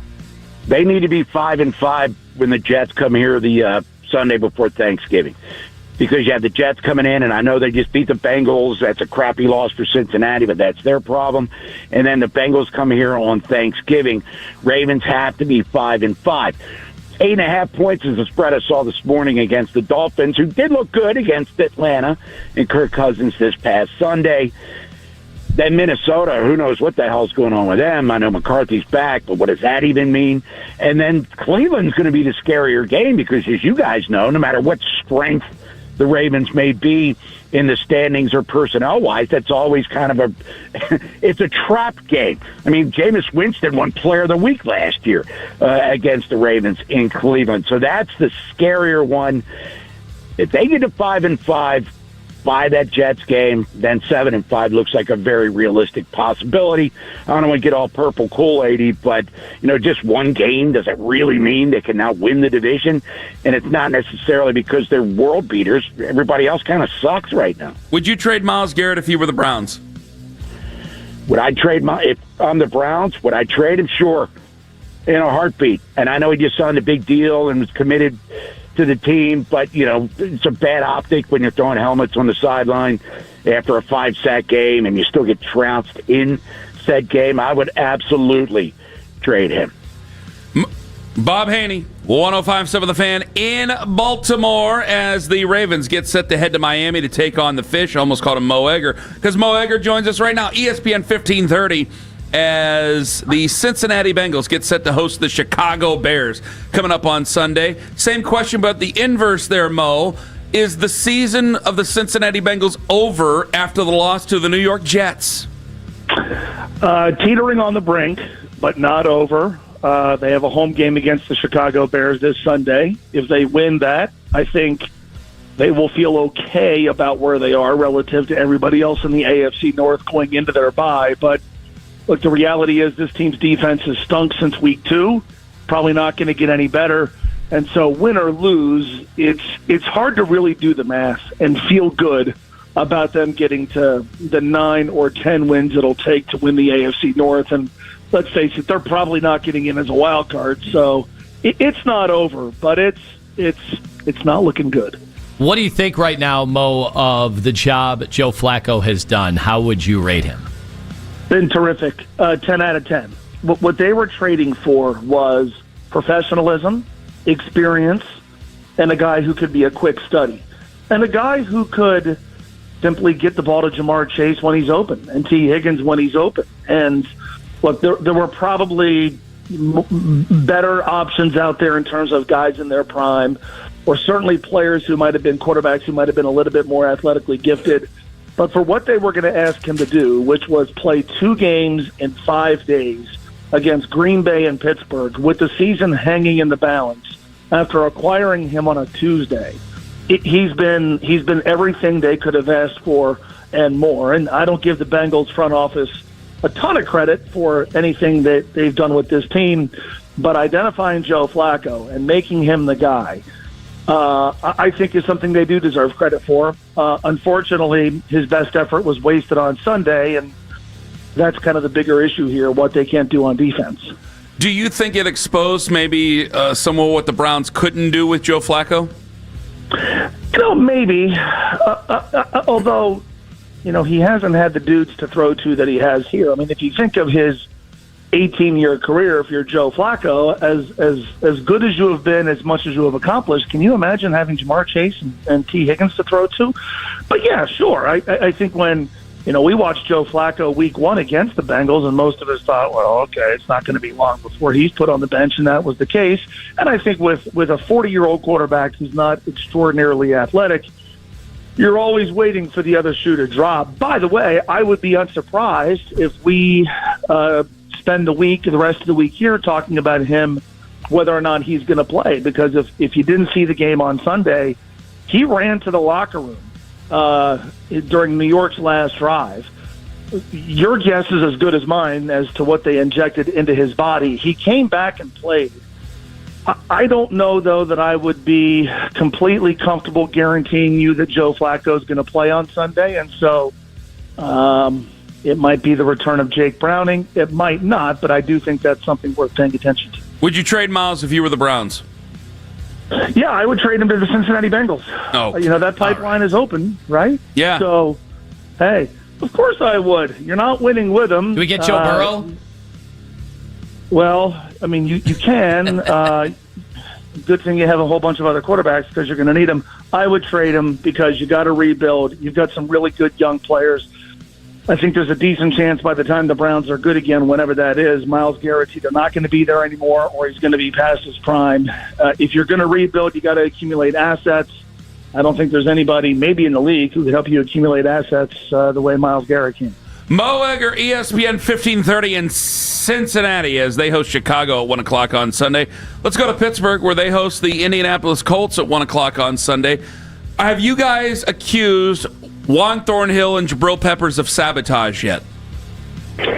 No, I have not accused Juan Thornhill of it, at least, Ken, but I have accused Juan Thornhill accurately of running his mouth a whole lot when he is not a very good football player. He was, in fact, the guy who said this could be the greatest defense, one of the greatest defenses, I think, of all time. I always get mixed up if he said the greatest, if he put him above the 85 Bears, the 2000 Ravens, the 76 Steelers, were just one of the greatest.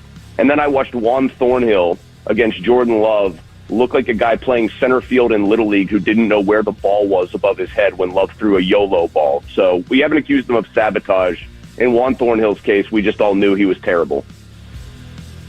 Boy, that game that had to be tough because I thought you guys were kind of in charge there in the first half, and then all of a sudden Jordan Love just starts throwing jump balls up, and they got every single one of them, and then it looked like they were the dominant team going forward after that. What was the I don't know, what was the reaction there locally? Were you just crushing the defense? We were crushing the defense, and I mean he did. To be fair, I'm pointing out one of the two. He threw that one up, and then he threw one up that Kraft probably got away with pretty obvious offensive pass interference on, and caught it anyway. Shoved Deshaun Elliott out of the way. Then Elliott, probably lost for the season at the end of that play, trying to chase him down 60 yards later. So those are two lucky passes. But the story is, I think Love was 24 of 26 on first and second down passing. He completed 20 straight at one point. And Mike Tomlin had the gall yesterday to open his press conference after doing the same thing in his immediate post-game press conference and talk about how the offense didn't convert drives into touchdowns enough, and how they settled for field goals, and how they stopped themselves on these drives. He's putting it on his offense. Then he said, the offense didn't really react well to this missed offsides penalty where they thought they had a free play early in the third quarter. And it feels like an unbelievable amount of deflection from a near $20 million coach who everybody knows is the worst kept secret in town, calls and structures the defense, plans it during the week, calls it on game day. If he doesn't literally call it, he makes Terrell Austin say into the microphone what he wants to be called. In his $160 million defense, he's completely deflected blame for an atrocious back-to-back set of performances, because I include the Bengals one where Joe Flacco did the same thing Jordan Love did. It was either wide open in the flat for Love, or it was wide open underneath for Flacco, and you've got Tomlin having the gall to say things like, we don't actually need to change our scheme, we just need to tackle better. Give me a break. Can you talk Aaron Rodgers? I mean, not you, but can the organization talk Aaron Rodgers out of retirement at the end of the year? Is that something that you personally would want to see happen? Can they? I don't know. I think they want to. I think they definitely would like him back for one more year. Do I want to see it happen? I mean, he's been, largely quiet as a church mouse away from football here, so there haven't been any, big distraction things. He doesn't go on McAfee, so that kind of makes it easy. It is funny to watch him just be incensed with his teammates and sometimes his coaches when they don't do things he wants them to do. Ken, I mean, this might strike you as a wild stat. He leads the NFL in touchdown percentage this year. He's got a touchdown percentage of almost 8. So he's got 16 touchdown passes. He's not throwing the ball an exceptional amount. He's not been the problem. So the reason I would be very hesitant is I don't care how much he takes care of his body, how much he loves football. He's 41, almost 42. And even if you're great at 42, it is far from guaranteed that you'd be really good at 43. Brady's the outlier. Brady's the guy who makes all this kind of, makes people think it could happen, but is probably the reason it won't happen. The only reason, Ken, the last thing I'll say is the only reason I would at least be interested in having him back if he keeps up this level of play is they've proven under Mike Tomlin they can't develop a young quarterback. So you might as well take the guy that might be getting his AARP card, but at least you kind of know what he's capable of. If you were the Browns, would you trade Myles Garrett? I would, but let me ask you guys this. Are you saying right here at the deadline, or are you saying after this offseason or during this offseason? Because the thing that is, when I answer these questions, here's the thing. I heard Mo Egger's answer. Obviously, they should have dealt him, or they should have considered dealing him before this. I said the Steelers should have dealt T.J. Watt either before 2024 or before 2023. He looks like he's a shadow of himself, by the way. You've got a $96 million, $97 million dead cap hit if you trade Garrett right now. You're down to 80 next year if you do it. I'm not bringing up Deshaun Watson here to be glib or to be a smartass, but you guys already had to deal with a huge dead cap hit that was very onerous. Do you want to do it again just to offload a guy, even if he'll get you 2 firsts in return? At least I get something back that I'm not going to get back from Deshaun Watson's deal. I guess it just matters, Chris. That's do true. People think they're going to be good next year? Vegas will probably have them as one of the worst teams going into the year for the win total.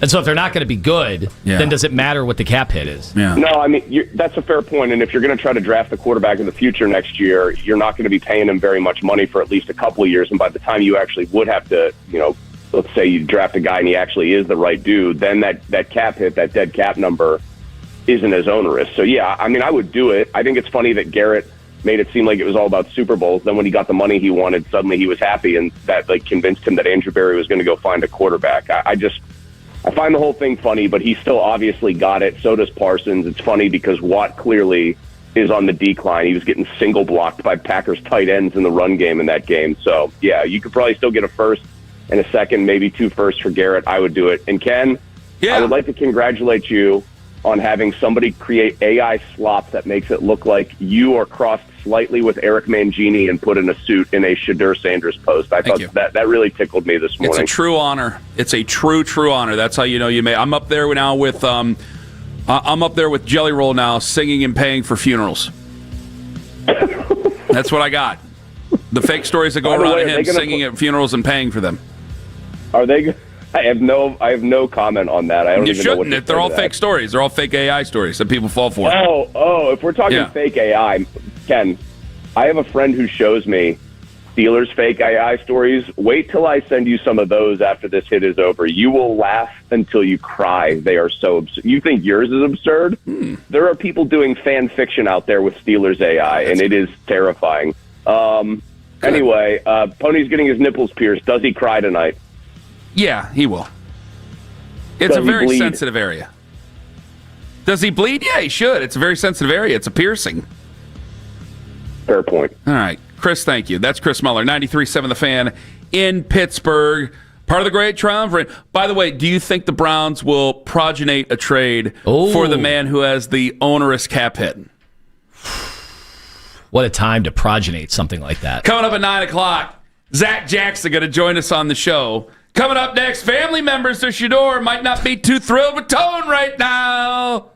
And his own family members aren't usually thrilled with him, so join the club. Ken Carman, Anthony Lima on The Fan. Anthony Lima for Mentality Health. If you feel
c.edu/engineering. An exit 77 North past Gent has the right shoulder blocked. Heavy congestion 480 East from Stearns to 71.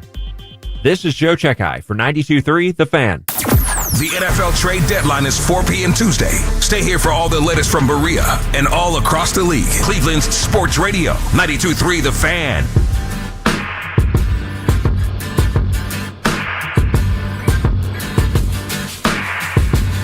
Back in the Fan.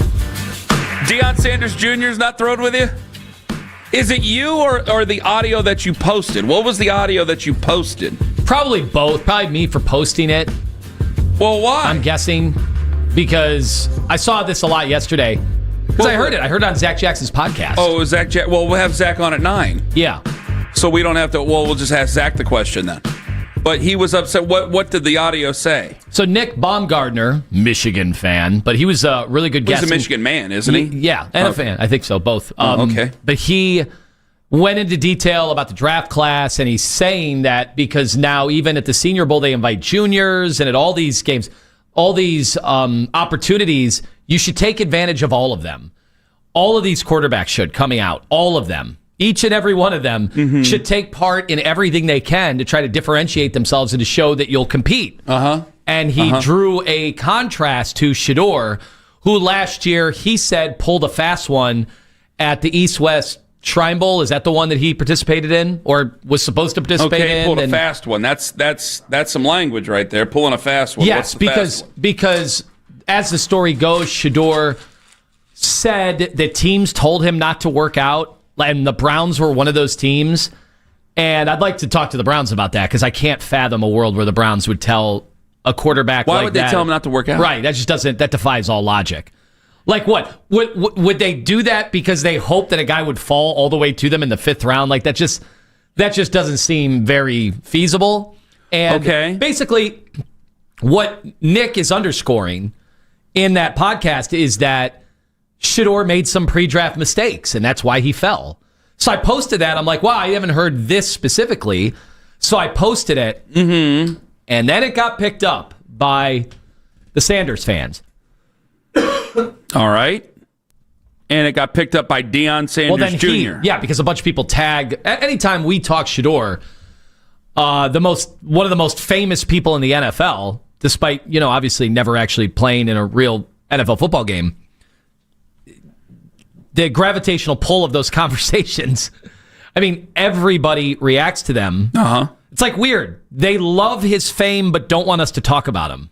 I don't really understand that part of the dynamic. It's always weird when we talk about him. They're like, you keep his name out of your mouth. And I go, well, you want us to talk about him. Like he majored in being famous. I have to talk. If I want him in college, did he not? Well, I want him to start. So if I want him to start, I can't just say the guy I'm not allowed to say because you want me to keep his name out of my mouth. Like if I want him to start, and I do, I gotta call him by his name. No, they only want people to talk Sanders. positively about him. But it's not. I don't even think. Where have I been negative? He hasn't been able to play yet. So for me to say negative things about him, what is there to say? But even you not saying there should have been a real competition or that he should have started week 1, like that's considered negative. Okay, that whatever. You're not saying that because they're living in an alternate universe, I guess, that they think 5th round draft picks should just start right away for any team. And they just assume he's really good. I hope he's really good. That'd be awesome. That would solve so many of our problems if he were really good. My guess is he's not because he fell to the 5th round. Some guys do fall and end up being good, but most don't. 99% of them end up being bad. Well, the falls are not to the 5th round either. They are supposed to be top 5 to 26, right? Yeah. But I just don't understand how at this point there's not an acknowledgement like, he maybe not him, maybe the people advising him that they screwed up the pre-draft process. I thought that was just a kind of a unanimous thought at this point. You think they're supposed to come out and say that right now? That's something that happens on 2 teams from now when he actually gets a chance to play and figure it out. Unless, that true. feels like a Baker Mayfield, okay, we're going to sit down on Sunday and talk to Tom Rinaldi or whatever and get it figured out. I mean, it just seems like it's fairly obvious that he did things in ways that others didn't. I know people will bring up they're going to bring up John Elway and they're going to bring up Eli Manning. The difference is those guys were legitimate, top of the line, not just because people got I don't know. I think there was a lot of wrong information before the draft, but like you can't compare John Elway and Shedeur Sanders coming out. They're 2 totally different profiles. Obviously, you can't. But let me throw this by you. Because I've heard so many different things, I'm hesitant to go with any one of them. And because I've heard so many different things, I'm not trying to find a way out of this. Okay? I just assume some of it's got to be true, and that's why. One of the things got to be true. It can't all be fake. Because he fell. He fell. So it can't all be fake. It was an all-time draft plummet. Clearly, they didn't do everything 100% accurately, right? Are we willing to at least concede that? Oh, no, you won't? You won't be willing to concede that? So your grand conspiracy theory can continue. That's amazing. That's what's amazing about politics today. You don't have to concede anything because you can just chalk it up to conspiracy theory. That it's amazing. You don't ever have to admit somebody did something wrong on your team. Someone's been watching a little too much Miss Rachel, especially lately. It's just a conspiracy. So let me get this straight. 32 teams all got together before the draft and said, guys, we are not allowing Shedeur Sanders to get drafted in the 1st round. What about the 2nd round? No. Can I offer you a 3rd round? No, we must hold firm for our conspiracy. Guys, he's very popular. He'll sell jerseys. What if I interest you in the 4th round? No! Can we get to the 5th? I will grant the 5th round. Thank you, all-knower and all-seer and omnipotent football man, whoever you are in the ether. You have to progenate the move in the 5th round so to be able to move up and get the quarterback. You would gain a lot more credibility if you're trying to talk for Shedeur Sanders, and many of you are, the aunts, the uncles, the family members, the non-family members. You would gain just a little bit, a semblance of credibility, if you just admit he didn't handle it the best way possible. But I don't know how he did or didn't. I have no idea. That's where I'm mad. That's where I'm sorry. I have to disagree with you there. I don't know exactly what it is because everything's been made up. So if I don't know exactly what it is, because I hear, he wore headphones in there. No, I've had people tell me that's ridiculous. He was not wearing headphones. He wasn't wearing headphones and things. All the other things that are there. So when I hear such insane things about what he did or didn't do, I'm like, no, I'm not going to believe any of it until I actually find out. So it's kind of part of the reason I want to see whether or not he can play, because I'm curious. But I'm sorry, I have to stop you there. But you don't can't think just assume that he did something wrong. Well, I can assume in the pre-draft. I can assume it. I'm sorry. Hold on. I absolutely can assume it. I'm sorry. And so can you. This is no, I can't. Yeah, no, you I can't. can. That's why I'm speaking Kenny, for myself. You can't. Don't try to look good to the Sanders clan. That's not what I'm trying to do. Don't try to cozy up to his fans because they're calling us racists every day. No, that's not what I'm trying to do. You don't need to do that. I don't know what they're calling you every day. I'm not being called any of those things. Yes, you are. You're being called a racist. I'm being called a racist. Yes, I can pull them up. You're definitely being called a racist. Why am I being called a racist? We all are, because we haven't said that he is this amazing talent that should be playing each and every week. I don't know if he's an amazing talent that should be playing every week. I don't know either. I don't know how that made me a racist. That'd be awesome if he's amazing. Okay, I'm going to move then on from that. Then I'll have to turn off the racism and root for him. I can't control what the internet says about me, all right? I got fake AI images of me coming up here. Go back to what you said. Yeah. See, you say that. No. I don't subscribe to that, and it's not because I want to make myself look good to the Sanders family because I'm a fan of Deion Sanders growing up. It ain't because of that. Now, it is your right to sit there and accuse me as such because that's what you do to me. But let me tell you this. The only thing that I can say is that the people in the NFL saw the tape. They saw the tape, and they said, no. Whatever reason that might be, because I think there is a clear difference. And yeah, I know. I'm a football guy, all this, that, and the other. All right, there's definitely a lot more people in the NFL who know what the hell they're looking at when it comes to tape than I do. I think that's pretty clear. So they mix in all that information with the coaches that he has, with the type of offense that he was playing, and I do think that was probably the difference. Because I'm telling you, if he could do it, if they really believed he could do it at that level, I don't care. How many jerseys has he sold already? So you're telling me an NFL owner, like, can he play the position at a high level? Oh, yeah. Can he throw the ball well? Is he accurate? Oh, yeah. So he was a jerk in the meeting? Yeah. Okay, it's my team. We're drafting him in the first round. That's why I disagree with you. That's why I disagree. I don't believe any of the crap because I don't know it, so I'm not going to believe any of it. Something is probably true, but because I can't say which one that is, I'm going to disagree with all of it. But I'm going to tell you this. They probably saw it on tape. They probably saw it on the offense. They probably didn't get a chance to do a whole lot of things with him in the pre-draft. Maybe that's what you're talking about. But some of the ridiculous stuff that's there, no. Because I'm telling you right now, you know how this league is. You know how the owners are. That he sold all these jerseys. He's going to sell all these jerseys. He's got a fan base that loves him and adores him and defends him no matter what. Even though there's really nothing to defend. It's not like he's done anything wrong. But they love him no matter what. And he can play at a first-round level? Yeah. But he was not nice or whatever reason it is. They still drafted. We drafted Johnny Manziel. Yeah, we drafted Johnny Manziel. He was sitting there texting, talking about blowing up the league and giving salutes to people. And God knows what he did here. And now all he does is talk trash about Cleveland. We still draft that guy in the first round. So they thought Johnny could do it in the first round. So apparently talent is what matters, especially in a league that is desperate for quarterbacks more than they've ever been because there's fewer of them than there's ever been. So I don't believe any of the crap that's going out there about the pre-draft stuff in terms of interviews and whatever. I don't care about any of that. I don't know any of it, so I'm not gonna claim it.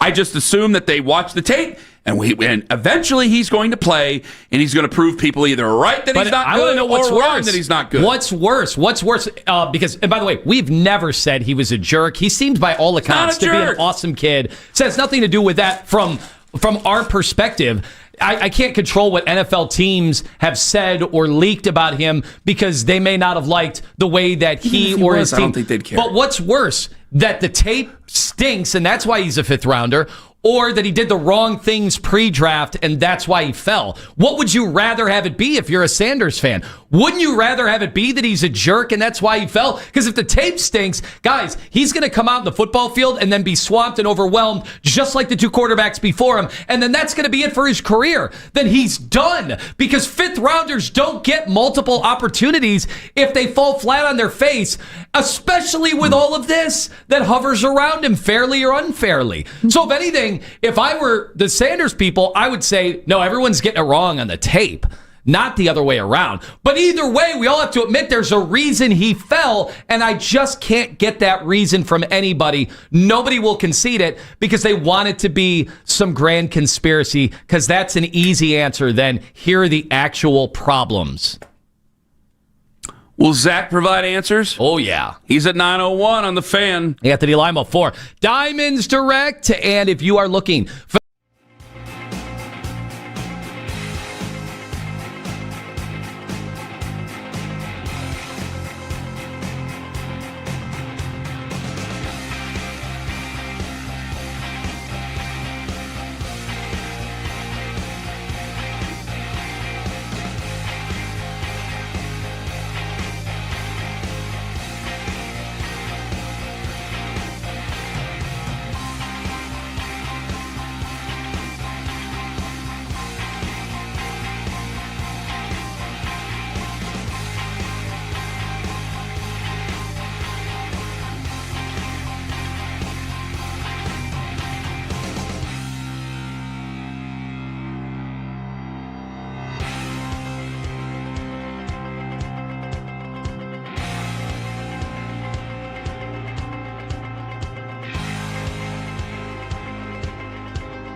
The Browns head into the bye week and all eyes are on Berea. Will changes be made soon? When will Shedeur Sanders get his shot? Whenever you need to talk about the Browns, we got you covered. We are Sports Radio 92.3 The Fan.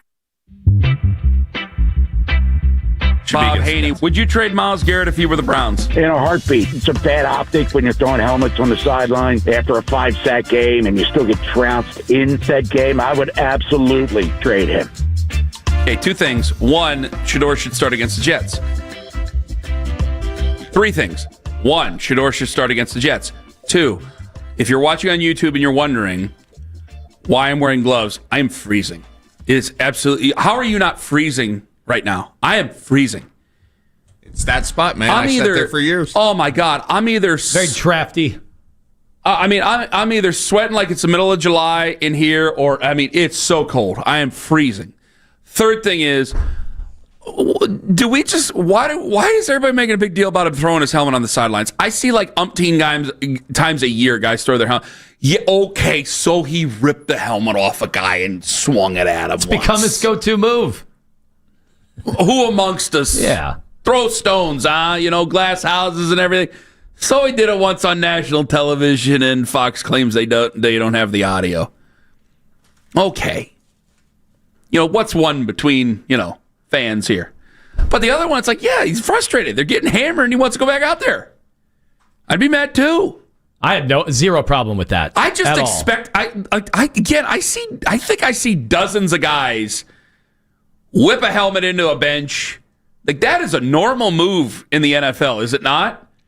Headsets and, like, surfaces, you want to stay like... Oh, I actually really like when the coaches are really irritated, and because they're all wired up, Belichick was legendary for this. It's like they forget in the moment that they're all wired up. Clipped in, too. Damn thing off. You need like 3 people to help you out because it's tucked in underneath. Yep. And so they start trying to rummage through their clothes, and then now, that's where my challenge flag is. That's not what I want.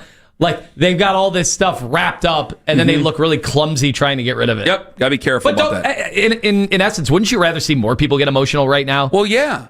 Plus, by the way, how are you the fans? Have they improved the technology? Because I'm only seeing like the little box thing, and then like they clip it to the back of their shirt for the headset to be on them. Because it used to be like you had to wear like a whole belt. Yes, like you were walking around like you were working for First Energy back in the day, and now it's just like, you got this little thing. Yeah, you look like you're in a harness. Look at her taking down the trees by the power lines, and now it's just like, you wear this little thing. A lot of people around the country made a big deal about him throwing his helmet at the bench, and I'm like, yeah, I think we see this. I think we see it once a week in the NFL. It's just they're not Myles Garrett. He's a major star. That's who he is. Going back to the Shedeur thing, and I want to talk to Zach about the Shedeur thing, but I really want to talk about Andrew not talking this week or next week, it seems, and of course Myles Garrett and whether or not the team should trade him. Because I think a lot of people have changed their tone. I've changed my tone about Myles. But when it comes back to Shedeur, like, it's an impassioned thing. I don't want it to turn. I think I've seen some people get a little bit too involved on the internet with it. And their opinions of quarterbacks being wrapped up into it's like, man, you just let it go. The mute button is a beautiful thing if you want it to be. If you're going to spend that much time on social media, and I try to spend some time on because I like to answer people. But I mean, when it comes to some of this stuff, it's like, well, it's the internet. You're not going to get a lot of reasoning on the internet. There's not a lot of sane, thought-provoking things on social media. So you're really not going to be satisfied in that way. So yeah, like I've had a couple of people like going after Shedeur, and they're like, you don't understand what I've been called over Shedeur. And I'm like, well, I'm sorry you've had that experience, but it's nothing also to do with Shedeur. To me, it's the internet, and it's just like this is social media. And if you don't get, but you know what? But I've been on social media for a long time, and doing this a long time.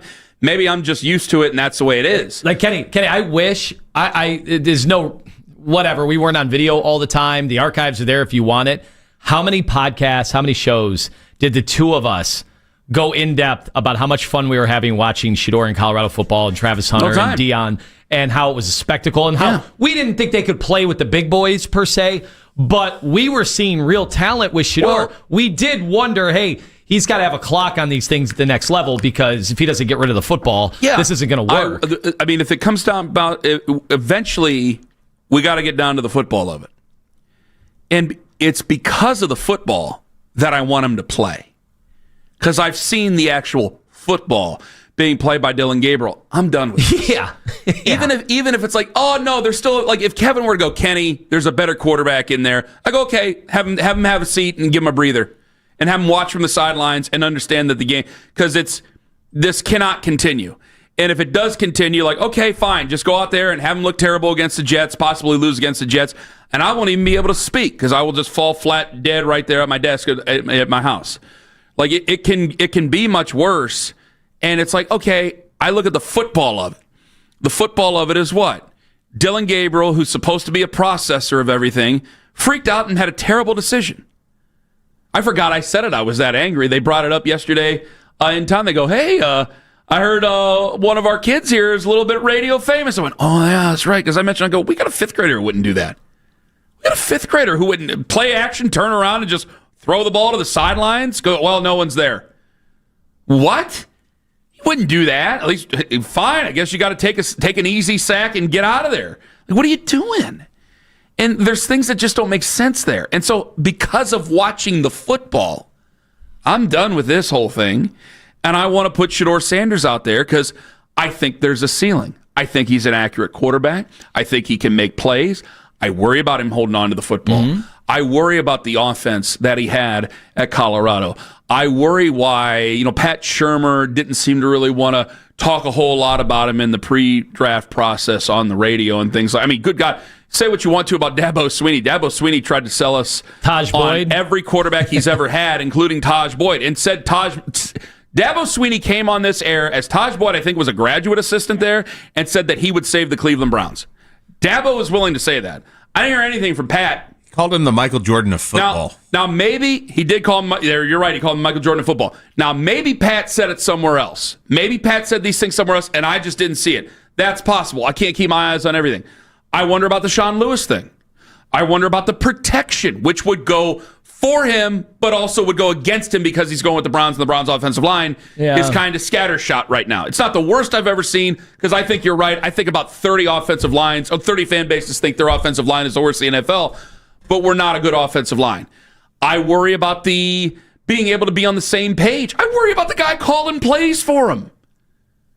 So there's a lot of things to worry about, and I'm getting to the point where it's like, I just want to see somebody have some crack at this. I don't think Dylan Gabriel's part of the future, and maybe by the end of it, Shedeur won't be part of the future.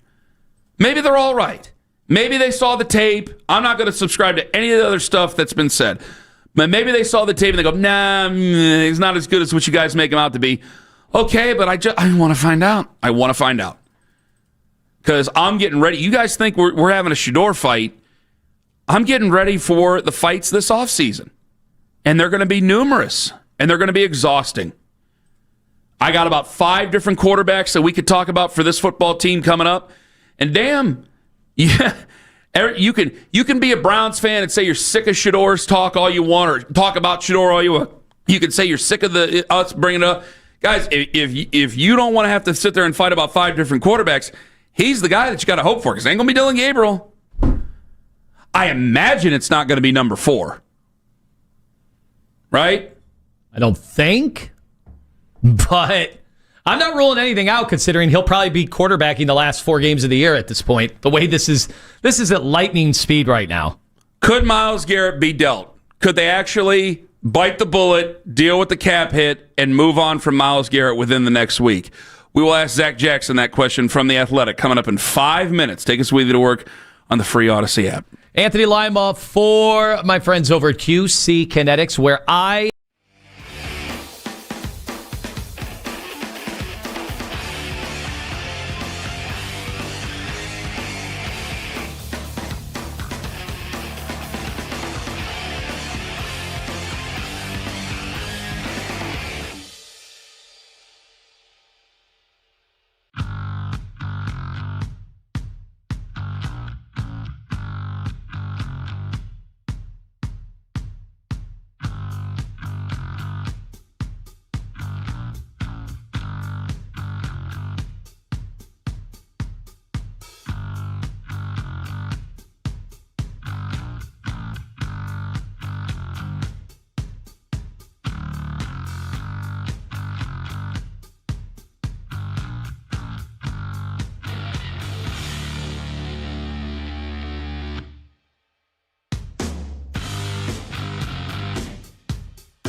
Merrill for tonight's game.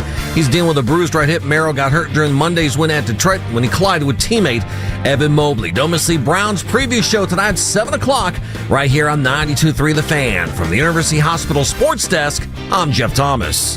Whenever you need to talk college football, we've got you covered. We are Sports Radio 92.3 The Fan.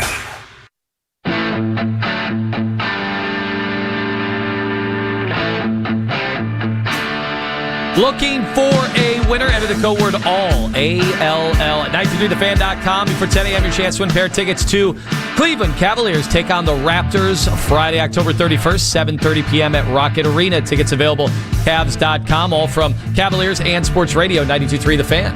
But you don't can't think assume that he did something wrong. Well, I can assume in the pre-draft. I can assume it. I'm sorry. Hold on. I absolutely can assume that. I'm sorry. And so can you. This is no, I can't. Yeah, no, you I can't. That's why I'm speaking Kenny, for myself. You can't. Don't can't. try to look good to the Sanders clan. That's not what I'm trying to do. Don't try to cozy up to his fans because they're calling us racists every day. No, that's not what I'm trying to do. You don't need to do that. You don't need to do that. I don't know what they're calling you every day. I'm not. Oh no, you are too. Yes, you are. You're being called a racist. I'm being called a racist. Yes, I can pull them up. You're definitely being called a racist. Why am I being called a racist? We all are, because we haven't said that he is this amazing talent that should be playing each and every week. I don't know if he's an amazing talent that should be playing every week. I don't know either. I don't know. How's that make me a racist? That'd be awesome if he's amazing. Okay. What a morning. All right, let's bring in Zack Jackson, who joins us right now from The Athletic. Follow him on Twitter at Akron Jackson. He's on the Fan Hotline. Hello, Zach. Hi, guys. Hi. What? Your buddy Pony's getting his nipples pierced tonight, huh? We got bigger things to concern ourselves with here, Bigger Zach. nipples? Wait. Does he got pepperoni nips? You got bigger nips to fry. Has he got the... Can I get away with this line on the air? I had a buddy in college who was with somebody, and we were like, what was it like, man? He's like, Areola 51. That's exactly what he said to us. It's exactly what he said. We're like, oh, man, that'd be fun. That's nice. Anyway. Wait, where are you going, Zach? I'm going to the Akron and Youngstown exhibition game basketball, so we all have our kinks. You are a sick individual. What's the line on the exhibition game? That's a good question. I'll have to see. Yeah, we know you'll find it. Zach joining us from The Athletic. Can we put Shedeur on the back burner for a second here? All right. Are they going to trade Miles? Can they trade Miles? They can.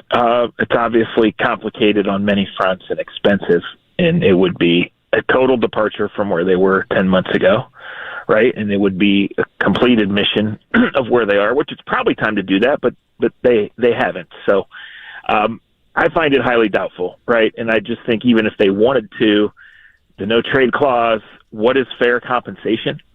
Like, he's older than Micah Parsons, but did the Cowboys really get enough? Like, is there a realistic deal out there? You know? Or, I mean, what do you do with the 28th pick or the 32nd pick if it works out, right? Mm-hmm. So I find it highly doubtful. I thought they should have. I understand why they didn't, but right now I would say it's probably the door barely cracked and mostly conjecture on that, because I just think so many things would have to happen in a short window for that to become reality. If someone called them today and goes 2 first-rounders, do they do it? No. And that's why. Wow. Because who's one of those first-rounders is 28 or 32. Okay? You're already going to have like 35 on your own that you earned, right? So, like, I don't know. I don't think so. I really don't. Could we get to the end of this? Because they're not going to, I imagine the win total is going to be somewhere around 4 at the end of this year. Could we get to the end of this year, this offseason, and somebody before the draft goes, you know what, 2027 or after, whatever. You're going, well, we got 2 in 2026. Maybe we can get 2 or 3 in 2027. Because, you kick those salaries down the line a little bit. Because you always expect to be taking good players, right? So, yeah. Does that play into it at all, or the spacing? Well, I think the ship sailed when it didn't happen last February or March. But late next March would be kind of a soft deadline, because then the next layer of it kicks in. So right now it's, this stuff is not easy, this contract stuff or trading the best player, because what it comes down to is Andrew Berry doesn't want to be remembered as the guy who traded for Deshaun Watson and traded away Myles Garrett, right? But like the way the contract's laid out, it would be a $41 million dead hit for next year, which is a ton to talk about and a ton on paper. And when you look into the grand scheme of this complete train wreck that they are, it's not that much. But then next year something else kicks in and it becomes more complicated. And then, by next March, you got to be into some sort of planning for how to get out of this, because so far, with the exception of a couple promising rookies, you're not really onto that track, right? So I do think that there's a window right now for 6 days to talk about it up until 4:00 Tuesday, and then there's a window for 6 months. But then he's on your team, and I think what they decided last year is that he's on your team. They decided that just because he's turning 30, he's clearly not a mere mortal, right? He's dominating games, 5 sacks and a loss where you get completely embarrassed. Like, I think they want Myles Garrett on their team, and I think there's an 80 to 97% chance that Myles Garrett is going to be a Cleveland Brown for a long time. And Zack Jackson with us now. You said he doesn't want to be the guy that traded for Deshaun and then traded away Myles. Are we certain that it was Andrew who wanted to sign Myles long term? Yeah. I think it has to be, right? Okay. I mean, back when he talked on the record, he said we are not moving him. That was backed up by other people. And all of a sudden it came down to the day before the negotiation period, and he was there. So, they worked to get it done, and Myles signed, and so Myles signed up for this. I mean, Myles spent last December telling the truth about the organization and the roster, spent February telling the truth about the organization and the roster, and in March he signed back up. Zack Jackson with us. It's kind of like us in our lives, isn't it? That's true. Me? It's a good point. I signed back up. Zach, so obviously this didn't necessarily surprise you what kind of season they're having. Maybe you didn't think the offense would be this bad, or maybe of all people you might have. But when it comes to the front office or all the way up to ownership, is there a way this gets so surprising to them and so bad that even if they give out all these endorsements, no matter what, like they did a few weeks ago or last week to Diana Rossini or whatever, how bad could it get, or would it have to get for them to pivot? Yeah, I mean, there's no firm answer to that, but I mean, I do think when you weigh any evaluation of what this might be, I mean, the optics of the stadium with Buffalo and Pittsburgh in here in December, if the Browns can't get a first down, right? And what that stadium looks like, I think that's part of it. I think if the offense does not show at least some incremental improvements and continues to sputter here and not get past 13 or 17 points, with one exception that Ken victory lap the hell out of, then that's what it's going to look like. So I think that all weighs in. That's what I said all along. When you're asking in May about job security, there's probably a reason, right? But was this going to be a normal year that showed progress and arrow up, or is this going to be a year full of head scratchers and disastrous off-field things and just a complete mess? And, right now, the folks in charge picked for their last 2 quarterbacks, Deshaun Watson and Dylan Gabriel. And then that just looks beyond bad and hopeless. And we watch every Sunday. I was being facetious when I victory lapped at Zach. I was being serious. Zack Jackson joining us on the Fan Hotline. Is Andrew not talking in the bye week? Are you okay with that? I don't love it. I don't think it's a huge deal in the grand scheme, but I think it's pretty telling. And telling of what? We could of the state of things, right? He's done it. He's always done it. Last year was really awkward and uncomfortable, and they're 2-6 again. The offense is bottom 5 in every category again. There's no answer at quarterback again. There's a whole bunch of awkwardness going forward involving your best player, involving the worst trade in NFL history, involving guys you signed. I mean, Isaiah Bontrotting out there every week. I wouldn't want to talk about that either, but I'm not the GM of the team. Go ahead. We've seen 4 games of Flacco. We've seen 4 games of Dylan. I think most Browns fans, like 99% of them, are just like, who's next? And it happens to be, we think, Shedeur Sanders, although last week it would have been Zappy. So is that where you're at right now? Like, might as well get to Sanders, whether he's ready or not. No, because I know it's not that easy. And, it's been painted, and it's getting closer and closer to being almost 100% this. Like, the more the coach has to double down on this guy, then it's Kevin and Dylan versus everybody, right? And the score of that will continue to be like 87-9. It's not all Kevin's fault, but like Shedeur Sanders has been active for 3 games. They went through a whole summer with not only a multiple person quarterback competition, but one that had more twists and turns than anybody anticipated, and they wouldn't give him a single rep in practice in August with the number ones. Kevin just said on the record last week, we are not giving him any reps. He's the backup quarterback of the team, and we're not giving him any reps in practice, not 3 over the course of 3 practices during the week, right? So they're telling us, and again, people can get mad at his handling of everything, right? That they're telling us that he's not ready and he's not in the plans. And to the Shedeur people who continually inundate me and everybody and listen, right? Like, what chance do you think that he has with this offense? If the Browns acquired Drake May next Tuesday, what chance would he have going out there with Jerry Jeudy, Isaiah Bond, this offensive line? And we don't know if Judkins is going to play next game, right? So, like, let's get past Thanksgiving-ish and let's see.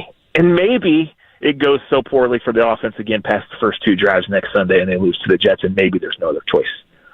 But, guys, after next week's game, there's half a season left, right? And after next week's game is like a really important home division game. And even if you know you're not doing anything this year, which has been clear for a long time, like that game as of now is your only game in the 4:30 time slot.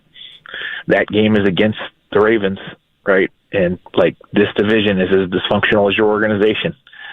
So like there's such a long way to go. And I don't know. I have not seen Shedeur practice since August 21st, just like nobody else has unless you're inside the organization, right? But they're telling you that he's not ready, right? And I just don't know like how anybody brand new especially could come out and succeed here. And when he was last seen, he wasn't ready against the Rams' 4th-teamers. Yeah, Zach, what also I was thinking about yesterday as I laid my head on the pillow and waited to be called all sorts of names from Shedeur Sanders people because what his brother posted yesterday, which came from your podcast, by the way. I congratulate you and your friend Nick, the Michigan man. I thought about this, and it just kind of crystallized. Like, we are sitting here waiting for information to come out. Like, normally dysfunctional teams or teams that are losing, the leaks start coming out fast and furious about, hey, they're playing the wrong guy. They're playing the wrong guy. This happened, by the way, with Hoyer and Manziel. Like, nobody was speaking up behind the scenes like, oh, no, Johnny Football needs to play. Like, no, it was, he's not ready, he's not ready, he's not ready. And there are a bunch of veterans, too, on this team. There's offensive linemen that are veterans. I imagine if they wanted to pull certain levers, they could get some information out.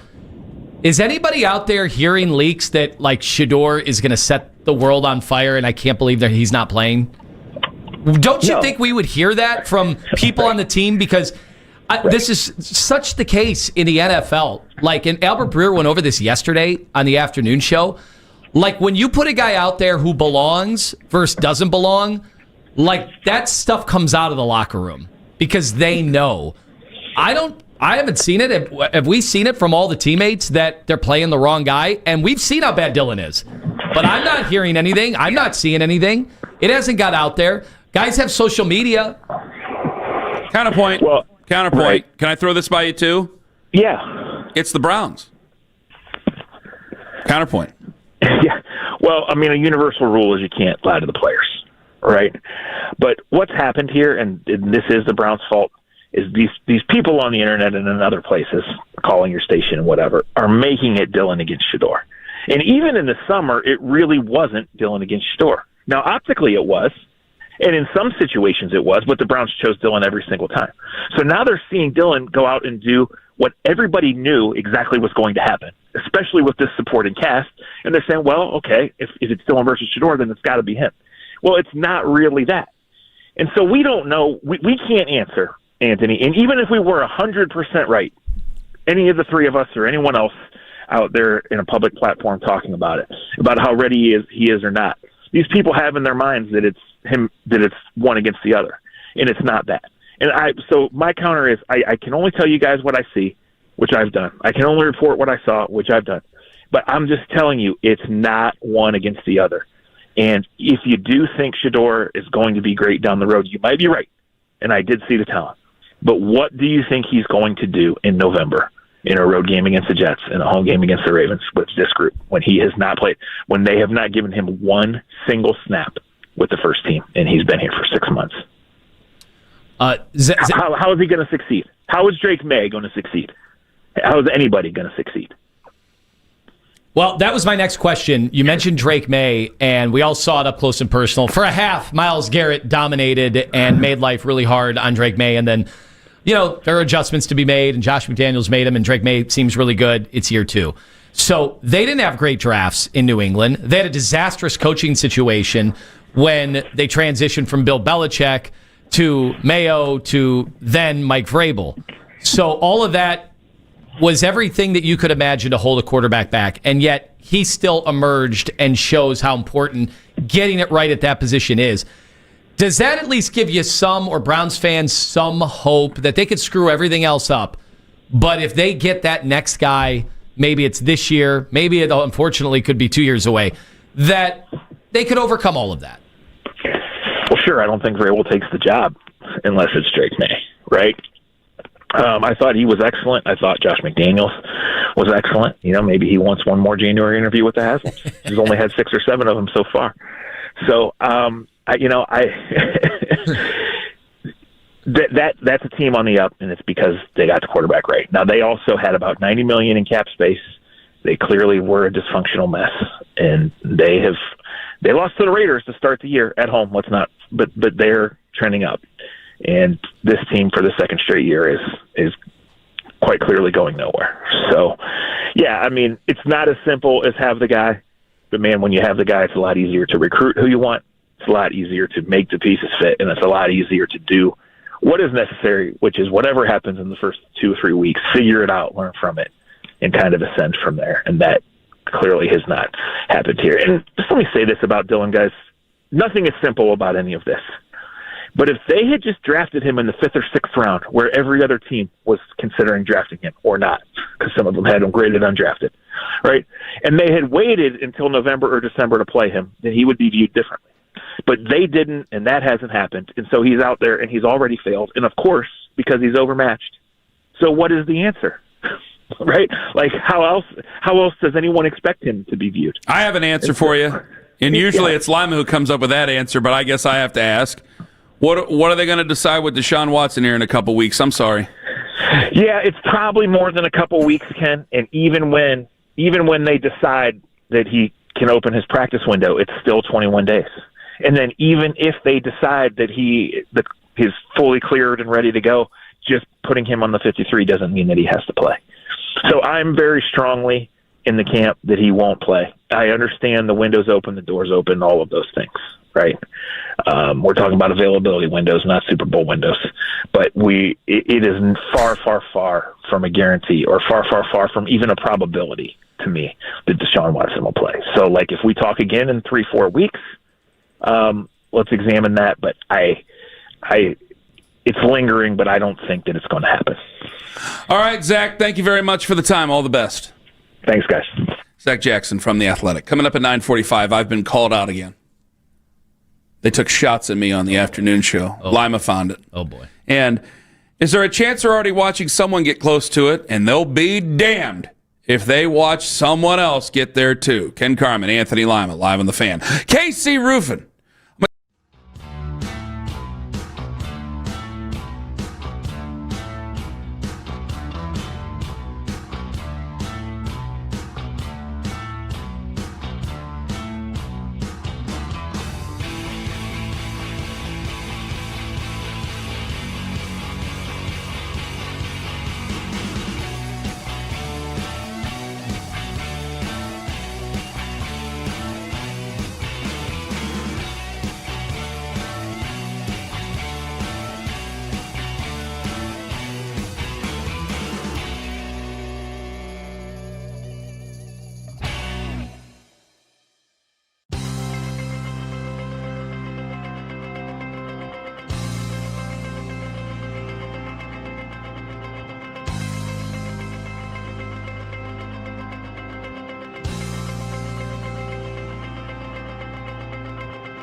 Why you want to trade Miles? Can we? Oh, now wait a minute. That's no way to talk. Here's what I asked Zack Jackson with the question and Zach's answer. Zach, are they going to trade Miles? Can they trade Miles? They can. It's obviously complicated on many fronts and expensive, and it would be a complete admission of where they are, which it's probably time to do that, but they haven't. So I find it highly doubtful. Even if they wanted to, the no trade clause, what is fair compensation? I thought they should have. I understand why they didn't, but right now I would say it's probably the door barely cracked and mostly conjecture on that, because I just think so many things would have to happen in a short window for that to become reality. All right. That's Zach. What say you, Tone Master General? Go. I just keep thinking about how this is going to get worse before it gets better. Because it almost was so fitting that he gets the franchise record in a blowout loss. Yeah. It was so apropos of the situation. Is it? And it underscores what, and I'm thinking Miles has got to be thinking about this. Like, that headline came in a blowout loss. That's the Myles Garrett career if he stays here in Cleveland. He's got to be thinking that. We know what he thought during the offseason. He thought they had no plan at quarterback, that they were in a rebuild mode, and he didn't want to be around for that because his talents in his prime were going to get wasted. And then there it was last Sunday in Foxborough. Well, he's in his prime, and it was totally wasted. They weren't even competitive. Can I throw What must he be thinking about that Hall of Fame footage in Canton when it's all said and done? So I think that if I were Jimmy, I'm an emotional guy. You're right. And I think right now, do you think, oh God, I got to ask a lot of stupid. You know what? I'm just going to come out and say, what the hell? I would be very cognizant that I'm watching Baker Mayfield take a swing at possibly going to a Super Bowl. I think I need to be very cognizant of another one of my former players who may at one point help me make my decision on that quarterback. By the way, I have to really think whether or not I would want to see another one of my guys, two of my first overall picks during my tenure as an owner, approaching Super Bowls with other teams, deep playoff runs with other football teams. I have to take that into account. Like, I think at some point this is coming to a conclusion where you got to do what you got to do, and some team's going to be out there. Now, if I own the Browns, I'd say no, not during the regular season. Let's talk during the offseason, because more than likely I'd be moving on from these guys, which I will have another point to that coming up at 9:45. I was called out again by one of our other shows here. I'll explain myself, and you can take it however way you want to take it. But more than likely at the end of the year, unless they do some things to save themselves, I'm probably moving on. Right? Right. And I would like to diversify the picks. If I have 4 draft picks in the next 2 years, okay, I don't want 3 first rounders this year and 1 next year. I'd like 2 in each one. Because unless the draft class is just guaranteed to be an ass kicker of ass kickers, and the other one's expected to be a dud, and we've had duds before, 2013 and a couple other ones. By the way, I think we're still at like 5 guys that are going to get first-round grades this year. Well, I'm sure, but I'd rather divert. I'm not even talking about quarterbacks. I'm talking about other positions as well. I'd rather have, if I got 4 first-round picks coming up over the next couple of years, I don't want 3 in this draft or 1 in the other. I want 2 and 2. I want to take 2 shots in each. And I don't think I would get that. And I don't think I'd get that right now. And what he says is true. Like, you could talk a team. If you went into the offseason, a lot of teams talk themselves into thinking they got a chance. And some actually do. Patriots fans talk themselves into having a chance at having a look at it. And right now, boy, they're looking real good. Bears? So if you were to make a trade with a team like that who might finish middle of the road, oh, then I'm laughing. Because I got my 2 first-round picks, and I got my other one, and I got 3. But if I could do it down the line, that's like the Travis Hunter trade to Jacksonville. So if I could do that at some point, that might make it a little bit easier for me to move on from. But it is the optics. It is the optics, and not just like how bad the franchise looks. It's how you felt where they know each other. there is a relationship. There is something where, I think as a boss, I think some guys, I've never been a boss, but I would have to feel that they might think, these things are made possible. They've made my business better. I've made their personal business better. And now they're going on, and you're hearing it all the time, and you would just hear it even more. The only way you're going to win is if you get out of Cleveland. Look at Miles. If his team ended up in a NFC or AFC championship game, could you imagine if he got traded to the NFC and he ended up playing against Baker in the NFC championship game? Oh my God in heaven! I mean, I would think that. Why wouldn't the owner think that? Because there is part of me, and it's weird because we want to say you signed the deal, you know what you signed up for. He's not complaining right now about getting traded and wanting to be traded.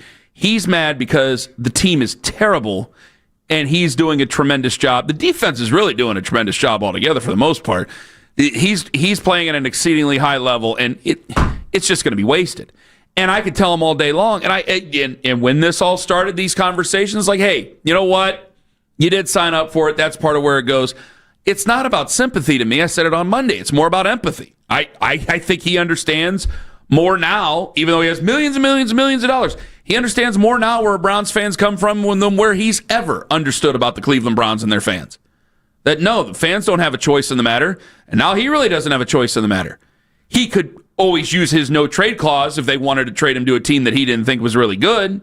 He does have that power. We don't have that power, but at the end of it, it's like, man, it's very, very, very difficult to trade you, and they have to admit that they are at the very bare bottom of everything. And I don't know any team that's willing to do that. I know that we did it once naturally, but I don't know if there's any team that's willing to do that. I also imagine that 2015 team before 60 ain't had no Myles Garrett on it. Right. Ain't had no Denzel Ward on it. Didn't have no Grant Delpit on it, who's having a tremendous season. There's a lot of guys on this football team that are way better. I just can't imagine that Myles Garrett, his agency, if he were truly unhappy here, and money always helps, right? But money's not going to solve him being unhappy overall. That might last like 2 months. Like, eventually, guys that get paid a lot of money in a lot of places can be unhappy instantly.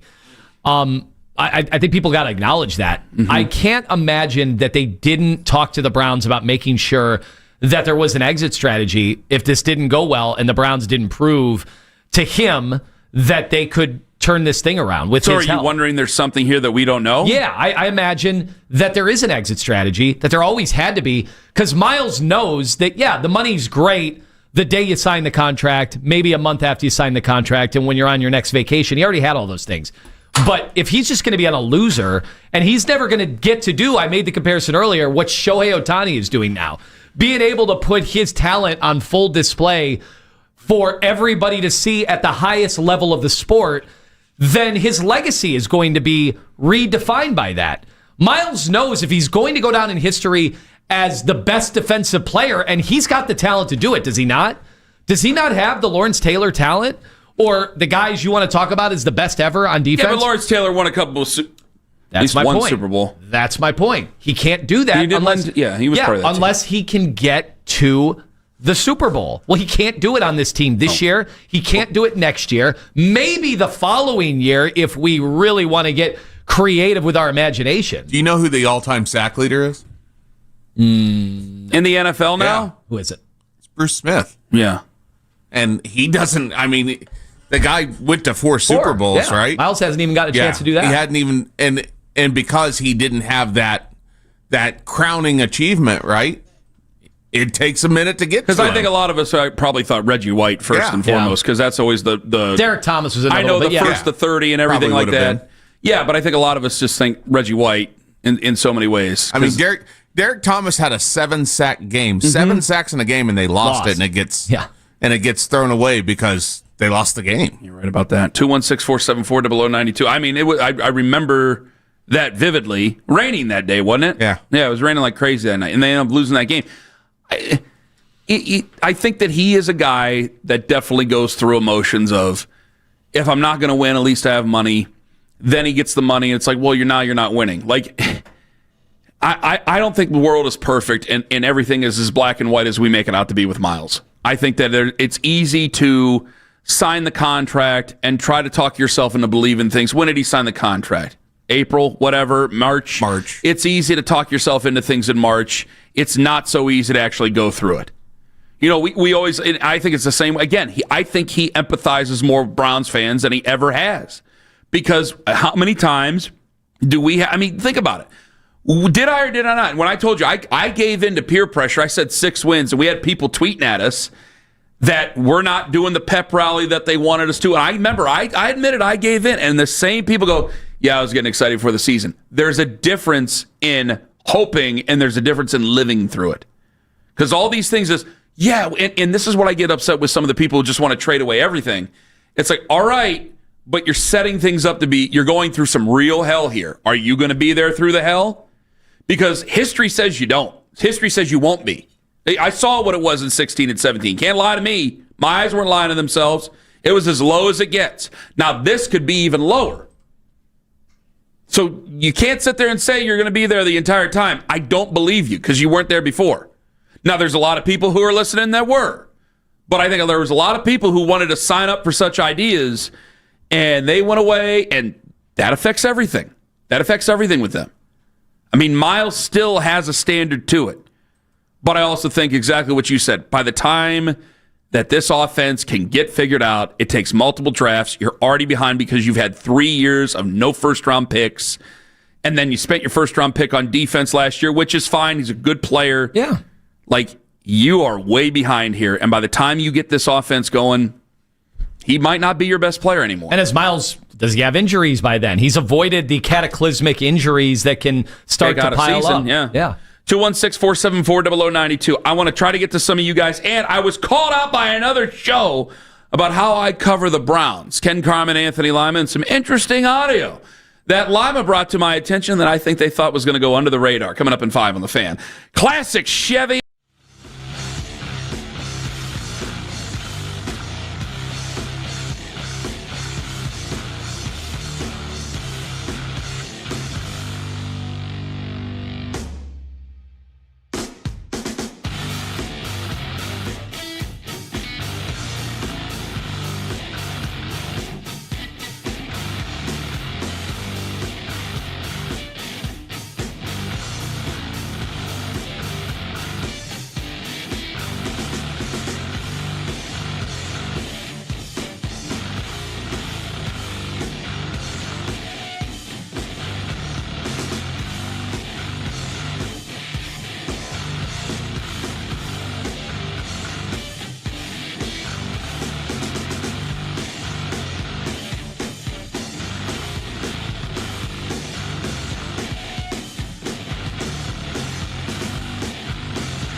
Ditch the app overload. Get everything your business needs on one platform. Try Odoo free today at odoo.com. That's ODOO.com. There's Cavs and there's NBA news that happens while you at work. Baskin and Phelps. Weekday mornings starting at 10.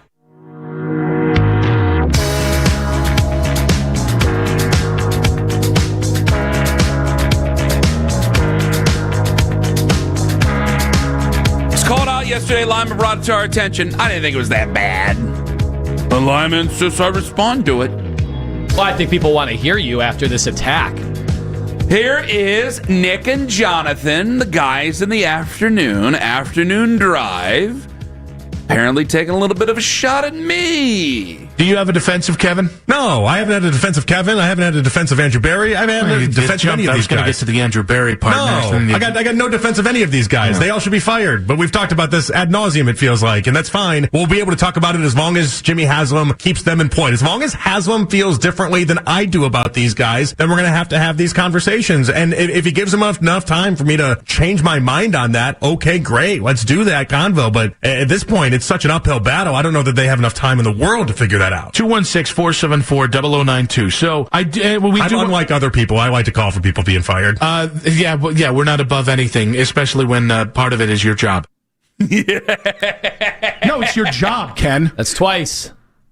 Well, I think. Well, the way he says, when are you going to start? He's joking. Well, what am I? You want me to get mad at Nick and Jonathan? I will say this. Where do jokes come from? Reality. Where are they progenited, Ken? From reality. You're going to keep doing that all show? You should, because it's funny. Maximum protection against Odysseus, Odorphously, Ophlacti emanations. Listen to Afternoon Drive 2 to 7 on the Fan.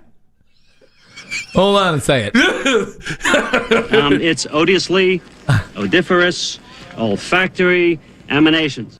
Progenate. I looked up progenate, and it says, this is an AI overview, because I heard this yesterday on the afternoon show.